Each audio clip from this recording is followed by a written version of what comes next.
S ಎಲ್ರಿಗೂ ನಮಸ್ಕಾರ ದೋಸ್ತ್. ಈಗ ಹೊಸ ವಿಷಯನ ಮಾತಾಡ್ತಾ ಹೋಗೋಣ. ಇದು ಸ್ಪರ್ಧಾ ವಿಜೇತ ಮ್ಯಾಗ್ಝಿನ. ಇದು ಎಷ್ಟಾಗಿರ್ತದೆ ಅಂದರೆ ಪಾರ್ಟ್ 3 ಆಗಿರ್ತದೆ, ಪಾರ್ಟ್ 4 ಆಗಿರ್ತದೆ. ಆಲ್ರೆಡಿ ಪಾರ್ಟ್ 3, 1, 2, 3 ಇವೆಲ್ಲವನ್ನು ನಾನು ವಿಡಿಯೋನ ಮಾಡಿ ಮಾಡಿ ಮಾಡಿ ಮಾಡಿ ಹಾಕ್ತಾಯಿದ್ದೀನಿ. ಸೊ ಎಲ್ಲರೂ ಅದನ್ನ ನೋಡ್ತಾ ಇದ್ದೀರಿ. ಸಬ್ಸ್ಕ್ರೈಬ್ ಮಾಡ್ತಾಯಿದ್ದೀರಿ. ಹಾಗೆ ಲೈಕ್ ಮಾಡೋರು ಲೈಕ್ ಮಾಡ್ತಾನೇ ಇರ್ತಿದ್ರೆ. ಸೊ ಲೈಕ್ ಮಾಡಿದರೆ ಅದು ನಿಮಗೆ ಪ್ರಾಫಿಟ್ ಆಗಿರ್ತದೆ. ಮತ್ತೆ ಅದೇ ಕಂಟೆಂಟ್ ನಿಮಗೆ ತೋರಿಸ್ತದೆ ಅಂಥ ಕಂಟೆಂಟ್ಗಳನ್ನ. ಹಾಗಾಗಿ ಲೈಕ್ ಮಾಡಿರಿ, ಒಳ್ಳೆ ಕಂಟೆಂಟ್ನ ಲೈಕ್ ಮಾಡಿ. ಯೂಸ್ ಆಗ್ತಿತ್ತಾ ಲೈಕ್ ಮಾಡಿ, ಇಲ್ಲಾಂದರೆ ಡಿಸ್ಲೈಕ್ ಮಾಡ್ಬೋದು. ಸೊ ಶೇರ್ ಮಾಡಿ, 4 ಜನಕ್ಕೆ ಹೆಲ್ಪ್ ಆಗುತ್ತೆ. ನೋಡಿ ಗೈಸ್, ಆಲ್ರೆಡಿ ನಾನು ಎಲ್ಲ ವಿಡಿಯೋನ ಮಾಡಿದ್ದೀನಿ. ಸ್ಪರ್ಧಾ ವಿಜೇತ ಇದು ಜುಲೈ ತಿಂಗಳ ಮ್ಯಾಗ್ಝಿನ್. ಇದು ಎಷ್ಟನೇದು ಅಂತಂದರೆ 4ನೇದು. ಇದು ಜುಲೈ ತಿಂಗಳ ಮ್ಯಾಗ್ಝಿನ್. ಇದು ಎಷ್ಟನೇ ಪಾರ್ಟ್ ಆಗಿರ್ತದೆ ಅಂತಂದರೆ ಇದು 4ನೇ ಪಾರ್ಟ್ ಆಗಿರ್ತದೆ. ಓಕೆ, 4ನೇ ಪಾರ್ಟು. ಹಾಗಿದ್ರೆ ಏನೇನಿದೆ, ಏನು ಸಮಸ್ಯೆ ಇದೆ, ಇವತ್ತು ಏನೇನು ಕರೆಂಟ್ ಅಫೇರ್ಸ್ ಇದೆ, ಈ ತಿಂಗಳ ಮ್ಯಾಗ್ಝಿನಲ್ಲಿ ಏನೇನಿದೆ ಅಂತ ಆಲ್ರೆಡಿ ನಾವು ಅರ್ಧಕ್ಕಿಂತ ಹೆಚ್ಚಿನ ಮ್ಯಾಗ್ಝಿನನ್ನು ಮುಗಿಸಿದ್ದೇವೆ, ಕಂಪ್ಲೀಟ್ ಮಾಡಿದ್ದೀವಿ.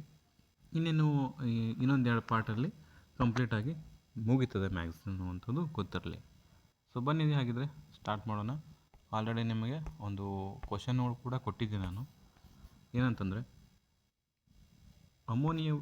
ಅಮೋನಿಯಾವನ್ನು ಹೇಬರ್ ಬಾಷ್ ಪ್ರಕ್ರಿಯೆ ಮೂಲಕ ನಿಮಗೆ ರೆಡಿ ಮಾಡ್ತಾರಂತ ಹೇಳಿದ್ದೆ. ಅಮೋನಿಯಾವನ್ನು ಹೇಬರ್ ಬಾಷ್ ಪ್ರಕ್ರಿಯೆ ಮೂಲಕ ರೆಡಿ ಮಾಡ್ತಾರಂತ ಹೇಳಿದ್ದೆ. ಹಾಗೆ ನಿಮಗೆ ತಾಮ್ರವನ್ನು ಯಾವ ರೀತಿ ತಯಾರು ಮಾಡ್ತಾರೆ, ಯಾವ ಪ್ರಕ್ರಿಯೆ ಮೂಲಕ ತಯಾರು ಮಾಡ್ತಾರೆ ಅಂತ ಕೇಳಿದ್ದೆ ಕ್ವಶನ್. ಅದಕ್ಕಿಂತ ಯಾರೂ ಆನ್ಸರ್ ಕೊಟ್ಟಿಲ್ಲ, ನಾನೇ ಹೇಳ್ಬಿಡ್ತೀನಿ. ನೋಡಿ, ತಾಮ್ರವನ್ನು ಬುರುಗು ಪ್ಲವನ ಅಂತ ಸಿಗ್ತದೆ. ಬುರುಗು ಪ್ಲವನ ವಿಧಾನದ ಮೂಲಕ ಅದನ್ನ ರೆಡಿ ಮಾಡ್ತಾರೆ ತಾಮ್ರವನ್ನು, ಅದು ಗೊತ್ತಿರಲಿ. ಸೊ ಆಡಿಯೋ ವಿಡಿಯೋ ಎಲ್ಲ ಕ್ಲಿಯರ್ ಆಗಿದೆ, ಎಲ್ಲ ಕರೆಕ್ಟಾಗಿದೆ ಅಂತ ಅನ್ಕೊತೀನಿ. ಏನಾದ್ರು ಸಮಸ್ಯೆ ಇತ್ತಂದರೆ ಕೆಳಗಡೆ ಕಮೆಂಟ್ ಮಾಡಿ. ನೀವು ಹೇಳಿದಂದರೆ ಏನೂ ಗೊತ್ತಾಗಲ್ಲ. Okay, yes. ಈಗ ನೋಡ್ಬೋದು, ಮಹಿಳೆಯರ ರಕ್ಷಣೆಗೆ ಸಂಬಂಧಪಟ್ಟಂತೆ ಸಿಂಪಗನ್ ಅನ್ನುವಂಥದ್ದು ಒಂದು ಕಾರ್ಯಾಚರಣೆ ಮಾಡಿದ್ದಾರೆ. ಸಿಂಪಗನ್ ಕಾರ್ಯಪಡೆ ನಡೆದಿದೆ. ಕಾರ್ಯಪಡೆ ರಚನೆ ಮಾಡಿದ್ದಾರೆ. ಯಾರಂತಂದರೆ ಜೋಸೆಫ್ ವಿಜಯ್ ಅಂತ ಬರ್ತಾರಲ್ಲ, ದಳಪತಿ ವಿಜಯ್, ತಮಿಳುನಾಡಿನ CM. ಆ ತಮಿಳುನಾಡಿನ CM ಮಹಿಳೆಯರಿಗೆ ಭದ್ರತೆ ಒದಗಿಸುವ ಸಂಬಂಧ ತಮಿಳುನಾಡಿನ CM ದಳಪತಿ ವಿಜಯ್ ಏನು ಮಾಡಿದ್ದಾರೆ ಅಂತಂದರೆ ರೆಡಿ ಮಾಡಿದ್ದಾರೆ. ಎಸ್, ಗೊತ್ತಾಯ್ತಲ್ಲ, ದಳಪತಿ ವಿಜಯ್ ಅವರು ಏನು ಕಾರ್ಯ ಮಾಡಿದ್ದಾರೆ ಏನಂತೇಳಿ ಗೊತ್ತಾಯ್ತು ನಮಗೆಲ್ಲ. ಸೊ ಅದೇ ರೀತಿ ಈಗ ಮುಂದಿನ ಒಂದು ಕ್ವಶನ್ಗೆ ಹೋಗೋಣ, ಮುಂದಿನ ಟಾಪಿಕ್ಗೆ ಹೋಗೋಣ.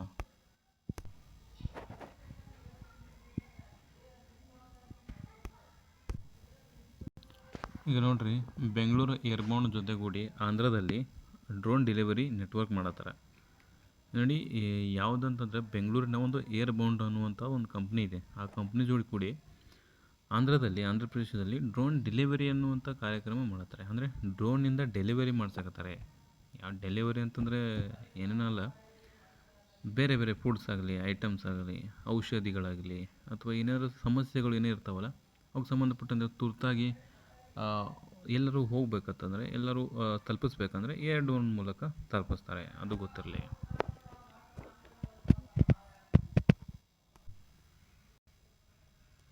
ಆಂಧ್ರದಲ್ಲಿ ಎಲ್ಲ ಹಳ್ಳಿಗಳಲ್ಲಿ ಯೋಗ ಹಾಲ್ ಸ್ಥಾಪನೆ ಮಾಡತ್ತಾರಂತ. ನೋಡಿ, ಆಂಧ್ರ ಪ್ರದೇಶದಾಗ ಎಲ್ಲ ಸ್ವರ್ಣ ಗ್ರಾಮದಲ್ಲಿ ಯೋಗ ಹಾಲ್ ಅಂತೇಳಿ ಸ್ಥಾಪನೆ ಮಾಡಾಕತ್ತಾರೆ. ಅಂದರೆ ಯೋಗ ಕೇಂದ್ರ ರೆಡಿ ಮಾಡತ್ತಾರೆ. ರಾಜ್ಯದಲ್ಲಿ ಯೋಗ ಕೇಂದ್ರಕ್ಕಾಗಿ ಯೋಗಾಂಧ್ರ ಎಂಬ ವಿಶೇಷ ವೆಬ್ಸೈಟನ್ನು ಕೂಡ ತೆರೆಯುತ್ತಾರೆ. ಮೊದಲ ಖಾಸಗಿ ಚಿನ್ನದ ಹಟ್ಟಿಗಣಿ, ಹಟ್ಟಿ ಅಂದರೆ ನಮ್ಮ ರಾಯಚೂರಾಗುತ್ತೆ. ಮೊದಲ ಖಾಸಗಿ ಇದನ್ನ ಸರ್ಕಾರದ ಅಲ್ಲಿ ಹೋಗಿಬಿಟ್ಟು ತೆಗಿತಿತ್ತು, ಚಿನ್ನನ ತಕ್ಕೊಂಡು ಹೊರಗೆ ಬರ್ತಿತ್ತು. ಈಗ ಮೊಟ್ಟ ಮೊದಲ ಬಾರಿಗೆ ಇಡೀ ಇಂಡಿಯಾದಾಗ ಫಸ್ಟ್ ಅದು ಯಾವುದಂತಂದರೆ ಖಾಸಗಿ ಚಿನ್ನದ ಗಣಿ, ಅದು ಚೊನ್ನಗಿರಿ. ನೋಡಿ, ಚಿನ್ನದ ಗಣಿ ಚೊನ್ನಗಿರಿಯಲ್ಲಿ ಬರ್ತೈತಿ. ಕರ್ನೂಲ್ ಎಲ್ಲಿ ಬರ್ತೈತಿ? ಆಂಧ್ರ. ನೋಡಿ, ಆಂಧ್ರದ ಮುಖ್ಯಮಂತ್ರಿ ಯಾರು? CM ಚಂದ್ರಬಾಬು ನಾಯ್ಡು. ಇವ್ರು ಏನು ಮಾಡತ್ತಾರಂದ್ರೆ ಉತ್ಪಾದನೆ ಮಾಡೋಕ್ಕೆ ರೆಡಿ ಮಾಡತ್ತಾರೆ. ಏನು ಉತ್ಪಾದನೆ? ಚಿನ್ನ. ಹಂಗೇನು ಚಿನ್ನ ಉತ್ಪಾದನೆ ಮಾಡೋಕ್ಕದೇನು ಇದನ್ನು ಅಲ್ಲ, ಹೊರ ತೆಗಿತಾರೆ. ಅದರ ಯೋಜನೆ ಗುರಿ ಏನಪ್ಪ ಅಂತಂದರೆ 900 kg ಚಿನ್ನವನ್ನು ಉತ್ಪಾದಿಸುವಂಥ ಗುರಿಯನ್ನು ಹೊಂದಿದ್ದಾರೆ. 900 kg ಚಿನ್ನ. ಓಕೆ, ಇಷ್ಟು ನೋಡ್ಕೊಳ್ಳಿ ಸಾಕು. ಏನು ಇಂಪಾರ್ಟೆಂಟ್ ಇಲ್ಲ, ಬಡ ಬಡ ನೋಡ್ಕೊತು ಬಡ ಬಡ ಪಾಟ್ನಿಗೆ ಹೋಗಿಬಿಡ್ತು. ಸುಮ್ಮನೆ ಅಲ್ಲಿ ಟೈಮ್ ವೇಸ್ಟ್ ಮಾಡ್ಕೊತಾರೆ. ಯೂಸ್ ಇಲ್ಲ. ನೋಡಿ, ಮ್ಯಾಗ್ಝಿನ್ ಓದ್ಬೇಕಾದ್ರೆ ಇದೇ ರೀಸನ್, ಯಾವುದು ಓದಬೇಕು ಯಾವ್ದು ಬಿಡಬೇಕು. ಸೊ ಇದೆಲ್ಲ ಪೂರ್ತಿ ಓದ್ಕೋತ ಕೂತು ಟೈಮ್ ವೇಸ್ಟ್. ಒಂದು ಸತಿ ಓದಿದ್ರೆ ಗೊತ್ತಾಗುತ್ತೆ ಯಾವ್ದು ಇಂಪಾರ್ಟೆಂಟ್ ಯಾವುದಿಲ್ಲ. ನಾ ಹೇಳ್ತೇವೆ, ಡೋಂಟ್ ವರಿ, ನೀವು ಜಸ್ಟ್ ಸಬ್ಸ್ಕ್ರೈಬ್ ಮಾಡ್ಕೊಂಡಿರಿ, ಇಡೀ ಮ್ಯಾಗ್ಝಿನ್ ಮುಗಿಸ್ಕೊಡ್ತೀನಿ ನಿಮಗೆ. ಇನ್ನು ಅದೇ ಅಲ್ಲದೆ ಜನವರಿಯಿಂದ ಜೂನ್ವರೆಗೂ ಅಲ್ಲ ಜುಲೈವರೆಗೂ ಮ್ಯಾಗ್ಝಿನ್ ಮುಗಿಸ್ಕೊಡ್ಬೇಕಂತೇಳಿ ನಿಮಗೆ ಪ್ಲ್ಯಾನ್ ಮಾಡತ್ತೀನಿ. ನೋಡೋಣ ನಿಮ್ದು ಎಷ್ಟು ಸಪೋರ್ಟ್ ಸಿಗ್ತದಲ್ಲ ಅಷ್ಟರ ಮೇಲೆ ಹೋಗ್ತದೆ. ಬನ್ನಿ ಮುಂದೆ ಹೋಗೋಮಂತ. ಪಶ್ಚಿಮ ಬಂಗಾಳದ ವಿಧಾನಸಭೆಯಲ್ಲಿ ರಾಷ್ಟ್ರೀಯ ವಿಧಾನ ಅಪ್ಲಿಕೇಶನ್ ಅನುಷ್ಠಾನ. ಈ ವಿಡಿಯೋ ಎಲ್ಲ ಹೆಂಗೆ ಅನ್ಸತ್ತೋ ನಿಮ್ಮ ಕೆಳಗಡೆ ಕಮೆಂಟ್ ಮಾಡಲ್ಲ, ಕಮೆಂಟ ಬರೋಲ್ಲ ಈಗ ನಿಮ್ಮ. ಪಶ್ಚಿಮ ಬಂಗಾಳದಲ್ಲಿ ವಿಧಾನಸಭೆಯಲ್ಲಿ ರಾಷ್ಟ್ರೀಯ ವಿಧಾನ ಅಪ್ಲಿಕೇಶನ್ ಅನುಷ್ಠಾನ ಮಾಡಿದ್ದಾರೆ. ಇದು ಪಶ್ಚಿಮ ಬಂಗಾಳ ವಿಧಾನಸಭೆಯಲ್ಲಿ ವಿಧಾನ ಅಪ್ಲಿಕೇಶನ್ ಅಂದರೆ ನ್ಯಾಷನಲ್ ವಿಧಾನ ಅಪ್ಲಿಕೇಶನ್ ನೇವಾ ಅಂತ ಕರಿತೀವಿ. ಇದನ್ನು ಅನುಷ್ಠಾನ ಪ್ರಕ್ರಿಯೆಯನ್ನು ಇದಕ್ಕೆ ಒಪ್ಪಂದಕ್ಕೆ ಸಹಿ ಹಾಕಲಾಗಿದೆ. ಇದರ ಉದ್ದೇಶ ಏನಪ್ಪ ಅಂತಂದರೆ ಸಂಪೂರ್ಣವಾಗಿ ಡಿಜಿಟಲ್ ಕಾರ್ಯನಿರ್ವಹಣೆ ಮಾಡುವಂತಹ ವಿಧಾನಸಭೆ ಪರಿವರ್ತನೆಗೊಳ್ಬೇಕಂತೇಳಿ ಮಾಡ್ತಾರೆ. ಅಂದರೆ ಕಾಗದ ರಹಿತ, ಯಾವುದೇ ರೀತಿ ಮೊದಲೀಗ ವಿಧಾನಸಭೆಯಲ್ಲಿ ಕಾಗದ ಹಿಂಗೆ ಬರ್ಕೊಟ್ಟು ಕೂತು ಓದಿ ಎಲ್ಲ ತೆಗೆದ ಕಿಸಿಂದ ಎಲ್ಲ ಅದನ್ನು ಡಿಜಿಟಲ್ ಮಾಡ್ಬೇಕಂತೇಳಿ ಮಾಡತ್ತಾರೆ. ಡಿಜಿಟಲ್ ಅಂದರೆ ಏನು ರೀ, ಕಂಪ್ಯೂಟರ್ ಇದ್ದಾಗ ಏನರ ವರ್ಕ್ ಮಾಡೋದು ಡಿಜಿಟಲ್. ಓಕೆ, ಅದರ ಪಾರದರ್ಶಕತೆ ತರಬೇಕು ಅಂತೇಳಿ ಮಾಡತ್ತಾರೆ. ಸೊ ಎಲ್ಲಿಪ್ಪ ಅಂದರೆ ಪಶ್ಚಿಮ ಬಂಗಾಳ. ಏನಂತಂದರೆ ನೇವಾ ಅಂದರೆ ನ್ಯಾಷನಲ್ ವಿಧಾನ ಅಪ್ಲಿಕೇಶನ್. ನೆಕ್ಸ್ಟ್, ಈ ರಾಷ್ಟ್ರೀಯ ವಿಧಾನ ಅಪ್ಲಿಕೇಶನ್ಗೆ ಸಂಬಂಧಪಟ್ಟಂತೆ ಒಂದು ಸ್ವಲ್ಪ GK ಪಾಯಿಂಟ್ಸ್. ಇದನ್ನ ಅಳವಡಿಸಿಕೊಂಡಂಥ ಮೊಟ್ಟ ಮೊದಲ ರಾಜ್ಯ ಯಾವುದಂತಂದರೆ ಅದು ಆಂಧ್ರ ಅಲ್ಲ, ನಾಗಾಲ್ಯಾಂಡ್ ಆಗಿರ್ತದೆ. ಇದನ್ನು ಅಳವಡಿಸ್ಕೊಳ್ಳೋಂಥ ಮೊಟ್ಟ ಮೊದಲ ರಾಜ್ಯ ಯಾವುದಪ್ಪ ಅಂತಂದರೆ ನಾಗಾಲ್ಯಾಂಡ್ ಆಗಿರ್ತದೆ. ಯಾವ ಲ್ಯಾಂಡ? ನಾಗಾಲ್ಯಾಂಡ. ಸೊ 2022ರಲ್ಲಿ ನಾಗಾಲ್ಯಾಂಡ ಮೊಟ್ಟ ಮೊದಲ ಬಾರಿಗೆ ನೇವಾವನ್ನು ಅಳವಡಿಸ್ಕೊತದೆ. ಇನ್ನು ಮೊದಲ ಕೇಂದ್ರಾಡಳಿತ ಪ್ರದೇಶ ವಿಧಾನಸಭೆ ಅಳವಡಿಸ್ಕೊತದೆ. ನೋಡಿ, ಮೊದಲ ಕೇಂದ್ರಾಡಳಿತ ಪ್ರದೇಶ ವಿಧಾನಸಭೆ ಈ ನೇವಾವನ್ನು ಅಳವಡಿಸ್ಕೊತದೆ. ಅದು ಯಾವುದಂತಂದರೆ 2025ರಲ್ಲಿ ಪಾಂಡಿಚೇರಿ. ಅರ್ಥ ಆಯ್ತಲ್ಲ, ಕೇಂದ್ರಾಡಳಿತ ಪ್ರದೇಶ ಬಂದರೆ ಪಾಂಡಿಚೇರಿ.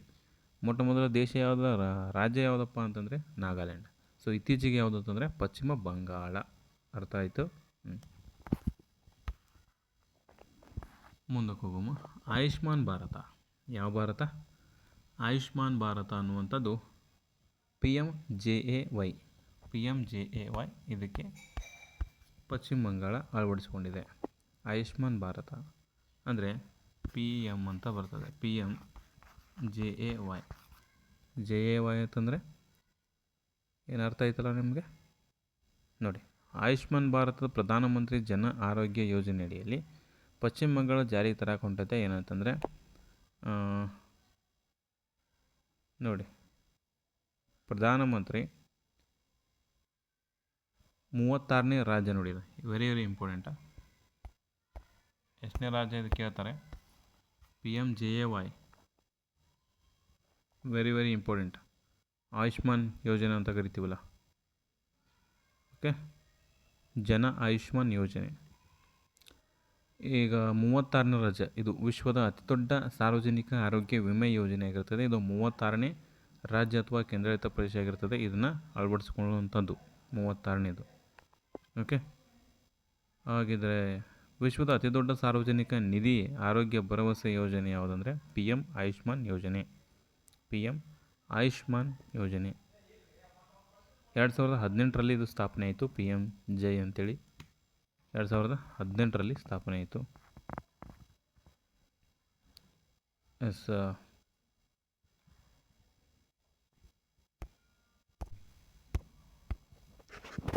ಅಷ್ಟೇ ರೀ, ಮತ್ತದ್ರಾಗ ಏನಿಲ್ಲ. 2018ರಾಗ PMJAY ಸ್ಥಾಪನೆ ಆಯಿತು. ಸೊ ಅದ್ರ ಫುಲ್ ಫಾರ್ಮ್ ಕೇಳ್ತಾರೆ, ಪ್ರಧಾನಮಂತ್ರಿ ಜನ ಆಯುಷ್ಮಾನ್ ಯೋಜನೆ. ಸೊ ಜನ ಆರೋಗ್ಯ ಯೋಜನೆ ಅಂತೇಳಿ ಬರ್ತದೆ. ನೆಕ್ಸ್ಟ್ 36ನೇ ರಾಜ್ಯ ಇದು ಅಳವಡಿಸಿಕೊಳ್ತದೆ. ನೆಕ್ಸ್ಟ್ ಈಶಾನ್ಯ ರಾಜ್ಯಗಳಲ್ಲಿ ಯಾವ ಅನುಪಾತದಲ್ಲಿ ಅಂತಂದರೆ 90:10ರಲ್ಲಿ ಹಂಚಿಕೆ ಆಗಿರ್ತದೆ. ಅದೇ ರೀತಿ ಶಾಸಕಾಂಗ ಹಾಗೂ ಸಾಮಾನ್ಯ ರಾಜ್ಯಗಳು ಕೇಂದ್ರಾಡಳಿತ ಪ್ರದೇಶಕ್ಕೆ ಸಂಬಂಧಪಟ್ಟಂತೆ 60/40 ಎಷ್ಟು ಅನುದಾನ ಹಂಚಿಕೆ ಆಗಿರ್ತದೆ. ಓಕೆ, ಶಾಸಕಾಂಗವಿಲ್ಲದಂತಹ ಕೇಂದ್ರಾಡಳಿತ ಪ್ರದೇಶಗಳಿಗೆ ಸಂಬಂಧಪಟ್ಟಂತೆ 100% ಕೇಂದ್ರ ಸರ್ಕಾರನೇ ವೆಚ್ಚ ಭರಿಸ್ತದೆ. ಅದು ಗೊತ್ತಿರಲಿ. ಓಕೆ, ಮುಂದಕ್ಕೆ ಹೋಗಮ್ರೆ ಒಮ್ಮೆ ಬೇಡ ಹೋಗಮ್. ಈಗ ನೋಡಿ 2013ರಲ್ಲಿ ಸುಪ್ರೀಂ ಕೋರ್ಟ್ ನೋಟಾ ಅಂತೇಳಿ ಆದೇಶ ಮಾಡ್ತದೆ. ನೋಟಾ ಬಳಕೆ ಮಾಡುವಂತೆ ಆದೇಶ ಮಾಡ್ತದೆ. ಎಷ್ಟರಲ್ಲಿ ನೋಟಾ? 2013. ಯಾವುದು? Supreme court. ಏನು? ನೋಟಾ. ಈ ಹಿನ್ನೆಲೆಯಲ್ಲಿ ಚುನಾವಣೆಗಳಲ್ಲಿ ನೋಟಾವನ್ನು ಬಳಕೆ ಮಾಡ್ತಾರೆ. ಸೊ ನೋಟಾ ಅಂತಂದರೆ ಮೇಲ್ನೇ ಯಾವುದೂ ಅಲ್ಲ ಅಂದಂಗೆ ಇರುತ್ತೆ. ಮೇಲ್ನೇ ಯಾವುದು ಅಂತೇಳಿ ನೀವು ಆಪ್ಷನ್ ಕೊಡ್ತಾರಲ್ಲ ಎಕ್ಸಾಮ್ ಬರೋಕ್ಕೆ, ಆ ಥರ ಮೇಲ್ನೇ ಯಾವುದೂ ಅಲ್ಲ. ಇಲ್ಲಿ ಮಂತ್ರಿಗಳಿರ್ತಾರಲ್ಲ, ಎಮ್ ಎಲ್ ಎ ಕ್ಯಾಂಡಿಡೇಟ್ಸ್ಗಳು, ಅವುಗಳನ್ನ ಎಲೆಕ್ಟ್ ಮಾಡ್ತಾರಲ್ಲ ನೀವು. ಸೊ ಅವರು ಯಾರ ಹೆಸರು ಬರೆದಿರ್ತಾರೆ ಕೆಳಗಡೆ, ನಾನ್ ಆಫ್ ದಿ ಅಬೌವ್, ನೋಟಾ ಒತ್ತಿದ್ರೆ ಸಾಕು, ಇವ್ರು ಯಾರೂ ನಮಗೆ ಇಷ್ಟ ಇಲ್ಲ ಅನ್ನಂಗೆ. ಅದನ್ನ ಒತ್ತುವಂಥ ಪರ್ಮಿಷನ್ ನಿಮಗಿದೆ. ಸೊ ಅದು ನಿಮ್ಮ ಹಕ್ಕು. ಒತ್ತೋರು ಒತ್ಬೋದು, ಯಾಕಂದರೆ ಇವ್ರು ಯಾರೂ ನಿಂತವ್ರು ನಮಗೆ ಯೂಸ್ ಇಲ್ಲ.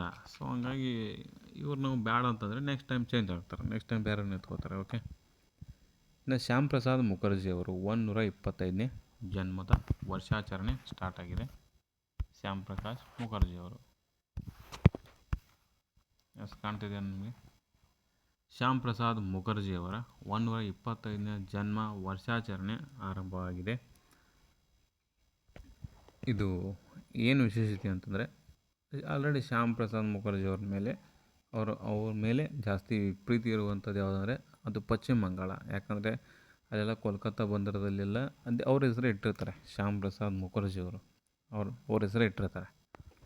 ಅವ್ರದ್ದು 125ನೇ ಜನ್ಮ ವರ್ಷಾಚರಣೆ ಹಿನ್ನೆಲೆಯಲ್ಲಿ ಪಶ್ಚಿಮ ಬಂಗಾಳ ಜುಲೈ 6ಕ್ಕೆ ಏನು ಮಾಡೈತೆ ಅಂದರೆ ಸಾರ್ವತ್ರಿಕ ರಜೆಯನ್ನು ಘೋಷಿಸಿಬಿಟ್ಟೆ. ಸಾರ್ವತ್ರಿಕ ರಜೆಯನ್ನು ಕೇಳ್ಬೋದು ಯಾವ ರೀತಿ ಕ್ವಶನ್ ಅಂತಂದರೆ, ನೋಡಿ, ಪಶ್ಚಿಮ ಬಂಗಾಳ ಯಾವ ರಾಜ್ಯ ಇತ್ತೀಚೆಗೆ ಜುಲೈ 6ರಂದು ಸಾರ್ವಜನಿಕ ರಜೆಯನ್ನು ಘೋಷಣೆ ಮಾಡಿದೆ, ಯಾರ ನಿಮಿತ್ತವಾಗಿ ಅಂತಂದರೆ ಶ್ಯಾಮ್ ಪ್ರಸಾದ್ ಮುಖರ್ಜಿಯವರ ನಿಮಿತ್ತವಾಗಿ ಅಂತ ಅಂದರೆ ಅದು ಪಶ್ಚಿಮ ಬಂಗಾಳ. ಅಥವಾ ಎಂದು ಕೊಡದಂಗೆ ಪಶ್ಚಿಮ ಬಂಗಾಳ ಇತ್ತೀಚೆಗೆ ಶ್ಯಾಮ್ ಪ್ರಸಾದ್ ಮುಖರ್ಜಿಯವರ 125ನೇ ವರ್ಷಾಚರಣೆಯಾಗಿ ಯಾವ ದಿನವನ್ನು ಸಾರ್ವತ್ರಿಕ ರಜೆಯನ್ನು ಘೋಷಣೆ ಮಾಡಿದೆ ಅಂತ ಕೇಳ್ಬೋದು. ಅದು ಜುಲೈ 6ಕ್ಕೆ ಅಂತ ನೆನ್ಪಿಟ್ಕೊಳ್ಳಿ. ಕ್ವಶನ್ ಹೆಂಗೆ ಬೇಕಾದ ಕೇಳ್ಬೋದು ರೀ. ಓಕೆ, ಅದೇ ಇನ್ಫಾರ್ಮೇಷನ್ ಇರ್ತದೆ, ಬಟ್ ಎಷ್ಟೋಷ್ಟನ ಹಿಂದೆ ಮುಂದೆ ಮಾಡ್ತಾನೆ ಅಷ್ಟೆ. ಕೇರಳ ರಾಜ್ಯದಲ್ಲಿ ಮಹಿಳೆಯರಿಗೆ ಉಚಿತ ಪ್ರಯಾಣ ನೀಡುವಂತೆ ಪ್ರಿಯದರ್ಶಿನಿ ಯೋಜನೆ ರೆಡಿ ಮಾಡಾಕತ್ತಾರ. ಸೊ ಪ್ರಿಯದರ್ಶಿನಿ ಅಂತಂದ್ರೆ ಇಷ್ಟೇ, ಅಲ್ಲಿ ಕೇರಳದಾಗ ಪ್ರಿಯದರ್ಶಿನಿ ಆಯಿತು. ಈಗ ಅದು ಯಾವುದರ ಕಾಪಿ ಅಂತಂದ್ರೆ ನಮ್ಮ ಕರ್ನಾಟಕದ ಶಕ್ತಿ ಯೋಜನೆ ಕಾಪಿ. ನೋಡಿ, ಕರ್ನಾಟಕದಾಗ ಏನು ಮಾಡ್ತಾರೆ ಅಂತಂದರೆ ಶಕ್ತಿ ಯೋಜನೆ, ನಾವೆಲ್ಲರೂ ಶಕ್ತಿ ಪ್ರದರ್ಶನ ಮಾಡಲಿ, ಮಹಿಳೆಯರೆಲ್ಲ ಬಸ್ನಾಗ ಕೂತ್ಕೊಂಡು ಹೋಗುವಾಗ ಶಕ್ತಿ ಪ್ರದರ್ಶನ ಮಾಡಿ ಹೊಡೆದಾಡಿ ಅವ್ರನ್ನ ಇವ್ರು ಹಿಡಿ ಇವ್ರನ್ನ ಅವ್ರು ಹಿಡಿ ಅಂತೇಳಿ, ಅವ್ರ ಜೊತೆ ಇವ್ರ ಕೈಯಾಗ ಇವ್ರ ಜೊತೆ ಇವ್ರ ಕೈಯಾಗ ಅಂತ ತಿಳ್ಕೊಂಡು ಶಕ್ತಿ ಪ್ರದರ್ಶನ ಮಾಡ್ತಾರೆ. ಸೊ ಆ ಶಕ್ತಿ ಪ್ರದರ್ಶನ ಮಾಡೋ ಸಂಬಂಧ ಶಕ್ತಿ ಯೋಜನೆಯನ್ನು ಜಾರಿಗೆ ತೊಗೊಂಬಂದಾರೆ. ಅದೇ ರೀತಿಯಾಗಿ ಈಗ ಕೇರಳನೂ ಅದೇ ರೀತಿ ತರಬೇಕು, ಅವ್ರ ಮಧ್ಯೆ ಜಗಳ ಹಚ್ಬೇಕು ಅಂತೇಳಲ್ಲ. ಯಾಕೆ ತರಬೇಕು ಜಾರಿಗೆ ಅಂದರೆ ಅವ್ರಿಗೂ ಹೆಲ್ಪ್ ಆಗಲಿ ಮಹಿಳೆಯರಿಗೆ ಅಂತೇಳಿ ಪ್ರಿಯದರ್ಶಿನಿ ತೊಗೊಂಬರತ್ತಾರ. ಫ್ರೀ ಬಸ್ನ್ಯಾಗ ನೀವು ಹೋಗುವಾಗ ಫ್ರೀ ಬಸ್, ನಿಮಗೆ ₹1 ತೊಗೊಳಲ್ಲ. ನಮ್ಮ ಕರ್ನಾಟಕದಾಗ ಏನು ಮಾಡ್ತಾರೆ ಅಂತಂದರೆ ಆಧಾರ್ ಕಾರ್ಡ್ ತೋರಿಸ್ಬೇಕು. ನೀವು ಮಹಿಳೆಯರು ಅಲ್ಲ ಅಂತೇಳಿ, ಅದಿರೋ ಅಲ್ಲ ಅಂತೇಳಿ ಆಧಾರ್ ಕಾರ್ಡ್ ತೋರಿಸ್ಬೇಕು. ಯಾಕಂತಂದರೆ ಕೆಲವೊಂದಿಷ್ಟು ಜನ ಏನಿರುತ್ತೆ ಅಂದರೆ ವಿಚಿತ್ರಗಳು, ಬಾಯ್ಸ್ಗಳೇ ಸೀರೆ ಹಾಕೊಂಡು ಕೂತ್ಬಿಟ್ಟಿರ್ತಾರೆ ಗೊತ್ತಿಲ್ಲಾರ್ದ. ಹಂಗಾಗಿ ಅವ್ರು ಆಧಾರ್ ಕಾರ್ಡ್ ಕೇಳ್ತಾರೆ. ನಮ್ಮ ಸರ್ಕಾರನೂ ಮತ್ತು ಭಾರಿ ಟ್ಯಾಲೆಂಟ, ಹಂಗಾಗಿ ಆಧಾರ್ ಕಾರ್ಡ್ ಕೇಳ್ತಾರೆ. ನೀವು ಇಂಡಿಯಾದವ್ರು ಅಲ್ಲ, ಏನು ಕರ್ನಾಟಕದವ್ರು ಹೌದೋ ಇಲ್ಲೋ ಅಂತೇಳಿ ಮಾಡೋಕ್ಕೆ ಕೇಳ್ತಾರೆ. ಓಕೆ, ಬಟ್ ನಿಮ್ಮದು ಕರೆಕ್ಟ್ ಐತಿಲ್ಲ ಅಂತೇಳಿ ಕೇಳೋಕೆ ಆ ಥರ ಆಧಾರ್ ಕೇಳ್ತಾರೆ. ಬಟ್ ಇನ್ನೊಂದು ವಿಶೇಷತೆ ಏನಂದರೆ, ಈ ಕೇರಳದವ್ರು ಮಾಡ್ತಾರೆ, ಕೇರಳದವರು ಇವ್ರಿಗೆ ಏನೂ ಆಧಾರ್ ಕಾರ್ಡ್ನ ಅವಶ್ಯಕತೆ ಇಲ್ಲ, ಯಾವುದೇ ನೀವು ಗುರುತು ಚೀಟಿ ಏನು ತೋರಿಸುವಂಥ ಅವಶ್ಯಕತೆ ಇಲ್ಲ ಪ್ರಿಯದರ್ಶಿನಿಗೆ.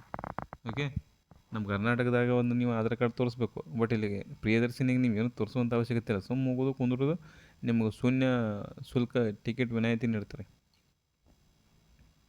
ನಿಮಗೆ ಟಿಕೆಟ್ರ ಕೊಡ್ತಾರಲ್ಲ ಅದು ಗೊತ್ತಿಲ್ಲ, ಬಟ್ ನಿಮಗೆ ಒಂದು ಯಾವುದೇ ರೀತಿ ಗುರುತಿನ ಚೀಟಿನೂ ಕೂಡ ನೀಡುವಂಥ ಅವಶ್ಯಕತೆ ಇರಲ್ಲ. ಯಾವುದೇ ನೀವು ಆಧಾರ್ ಕಾರ್ಡ್ ಕೊಡುವಂಥ ಅವಶ್ಯಕತೆ ಇಲ್ಲ, ಪ್ಯಾನ್ ಕಾರ್ಡ್ ಇಲ್ಲ, ಎಂಥದ್ದು ಇಲ್ಲ. ಸುಮ್ಮ ಕೂತು ಡ್ರೈವಿಂಗ್ ಮಾಡಿ ಬಂದುಬಿಡೋದು ಅಷ್ಟೇ.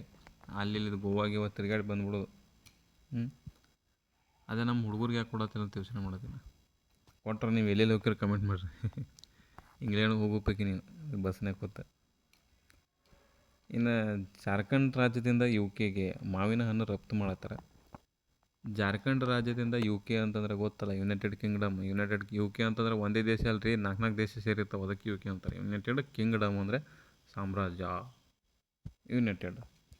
ಅದ್ರಲ್ಲಿ 4 ಬರ್ತವೆ, ಯಾವ್ಯಾವ ಅಂತೇಳಿ ಕಮೆಂಟ್ ಮಾಡಿ ಕೆಳಗಡೆ. ವೇಲ್ಸ್ ಅದು ಇದು ಬರ್ತಾವಲ್ಲ, ಕಮೆಂಟ್ ಮಾಡಿ. ಹಾಗಿದ್ರೆ ಈಗ ಜಾರ್ಖಂಡ್ ರಾಜ್ಯದಿಂದ ಯು ಕೆಗೆ ಮಾವಿನ ಹಣ್ಣಿನ ವಾಣಿಜ್ಯ ರಫ್ತನ್ನು ಮಾಡತ್ತಾರೆ. ವಾಣಿಜ್ಯ ರಫ್ತು ಮಾಡತ್ತಾರೆ. ಎಲ್ಲಿಂದ ಅಂತಂದರೆ ಜಾರ್ಖಂಡ್ದಿಂದ. ಎಲ್ಲಿಗೆ ಅಂತಂದರೆ ಯು ಕೆಗೆ. ಏನನ್ನ ಅಂತಂದರೆ ಮಾವಿನ ಹಣ್ಣನ್ನು ಏನು ಮಾಡತ್ತಾರೆ, ರಫ್ತು ಮಾಡತ್ತಾರೆ. ಸೊ ರಫ್ತು ಆ ಜಾರ್ಖಂಡ್ ತನ್ನ ಮೊಟ್ಟ ಮೊದಲ ಬಾರಿಗೆ ವಾಣಿಜ್ಯ ಸರಕನ್ನು ಅಪೇಡಾದ ಸೌಲಭ್ಯದಡಿ ಯು ಕೆಗೆ ರಫ್ತು ಮಾಡತ್ತಾರೆ. ನೋಡಿ, ಅಪೇಡ ಭಾಳ ಸುದ್ದಿಯಲ್ಲಿ ಇತ್ತೀಚೆಗೆ. ಏನೇ ಹೊರಗಡೆ ಕಳಿಸೋದಿರ್ತಾರೆ, ಏನೇ ಬರೋದಿತ್ತಪ್ಪ ಅಂತಂದರೆ ಅದು ಯಾರಿಗೆ ಸಂಬಂಧಪಡ್ತದೆ? ಅಪೇಡ. ಈ ಅಪೇಡದವ್ರು ಪರ್ಮಿಷನ್ ತೊಗೋಬೇಕು. ಅಪೇಡ ಅಂತಂದರೆ ಫುಲ್ ಫಾರ್ಮ್ ತೊಗೋತೀವಿ. ಫುಲ್ ಫಾರ್ಮ್ ಏನಂತಂದರೆ ಇದು 1985 ಸ್ಥಾಪನೆ ಆಯಿತು. ಅಪೇಡ ಯಾವ ಅಪೇಡ. ಇದು ಫುಲ್ ಫಾರ್ಮ್ ಕೇಳ್ಬೋದು ನೋಡಿ, ಇತ್ತೀಚೆಗೆ ಸುದ್ದಿ ಭಾಳ ಐತಿದ್ದು. Agricultural and processed food products export development authority. ನೋಡಿ, ಅಗ್ರಿಕಲ್ಚರಲ್ ಫುಡ್ ನೋಡಿ agricultural and processed food product export development authority ಇಲ್ಲಿದೆ ನೋಡಿ, ಕಾಣ್ತಾ ಇದೆಯಲ್ಲ ನೀವು, ಇಲ್ಲಿದೆ ನೋಡ್ಕೊಂಬಿಟ್ರಪ್ಪ. Agricultural and processed food product export development authority 1985 ಸ್ಥಾಪನೆ ಆಯ್ತು ನೋಡಿ. ಓಕೆ, ಈಗ ಕೃಷಿ ಮತ್ತು ಸಂಸ್ಕರಿಸಿದ ಆಹಾರ ಉತ್ಪನ್ನಗಳ ರಫ್ತು ಅಭಿವೃದ್ಧಿ ಕಾಯ್ದೆಯಡಿಯಲ್ಲಿ ಭಾರತ ಸರ್ಕಾರ ಸ್ಥಾಪನೆ ಮಾಡುತ್ತದೆ. ಒಂದು ಶಾಸನಬದ್ಧ ಸಂಸ್ಥೆಯಾಗಿರ್ತದೆ. ಇನ್ನು ಮುಂದಕ್ಕೆ ಹೋಗೋಮಂತೆ. ರಾಜ್ಯದ ಮೊದಲ ಸರ್ಕಾರಿ ಮಹಿಳಾ ಚಾಲಕ ತರಬೇತಿ ಸಂಸ್ಥೆಯನ್ನು ನಮ್ಮ ಬೆಂಗಳೂರದ ಸಮೀಪ ಬಿಡದಿ ಐತಲ್ಲ, ಬಿಡದಿಯಲ್ಲಿ ಕೈಗಾರಿಕಾ ಪ್ರದೇಶಗಳು ಸಿಗ್ತಾವೆ.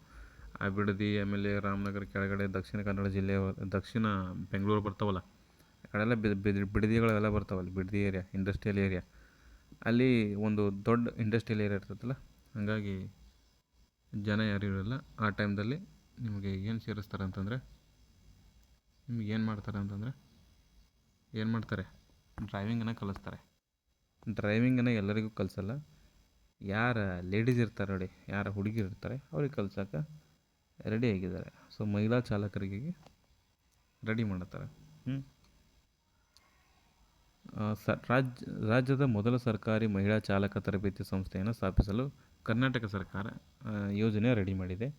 ಹಾಗಿದ್ರೆ ಯಾವ ಸ್ಥಳ? ಬಿಡದಿ ಅಂತಂದರೆ ಬಿಡದಿ ಇಂಡಸ್ಟ್ರಿಯಲ್ ಏರಿಯಾ. ತರಬೇತಿ ಪಾಲುದಾರರ ಸಂಸ್ಥೆ ಅಂತಂದರೆ ಇದು ವೆರಿ ಇಂಪಾರ್ಟೆಂಟ್, ಆಟೋಮೇಟಿವ್ ಸಿಲ್ಕ್ ಡೆವಲಪ್ಮೆಂಟ್ ಕೌನ್ಸಿಲ್ ASDC. ಓಕೆ, ಅರ್ಥ ಆಯ್ತು ಅಂತ ಅಂದ್ಕೋತೀನಿ.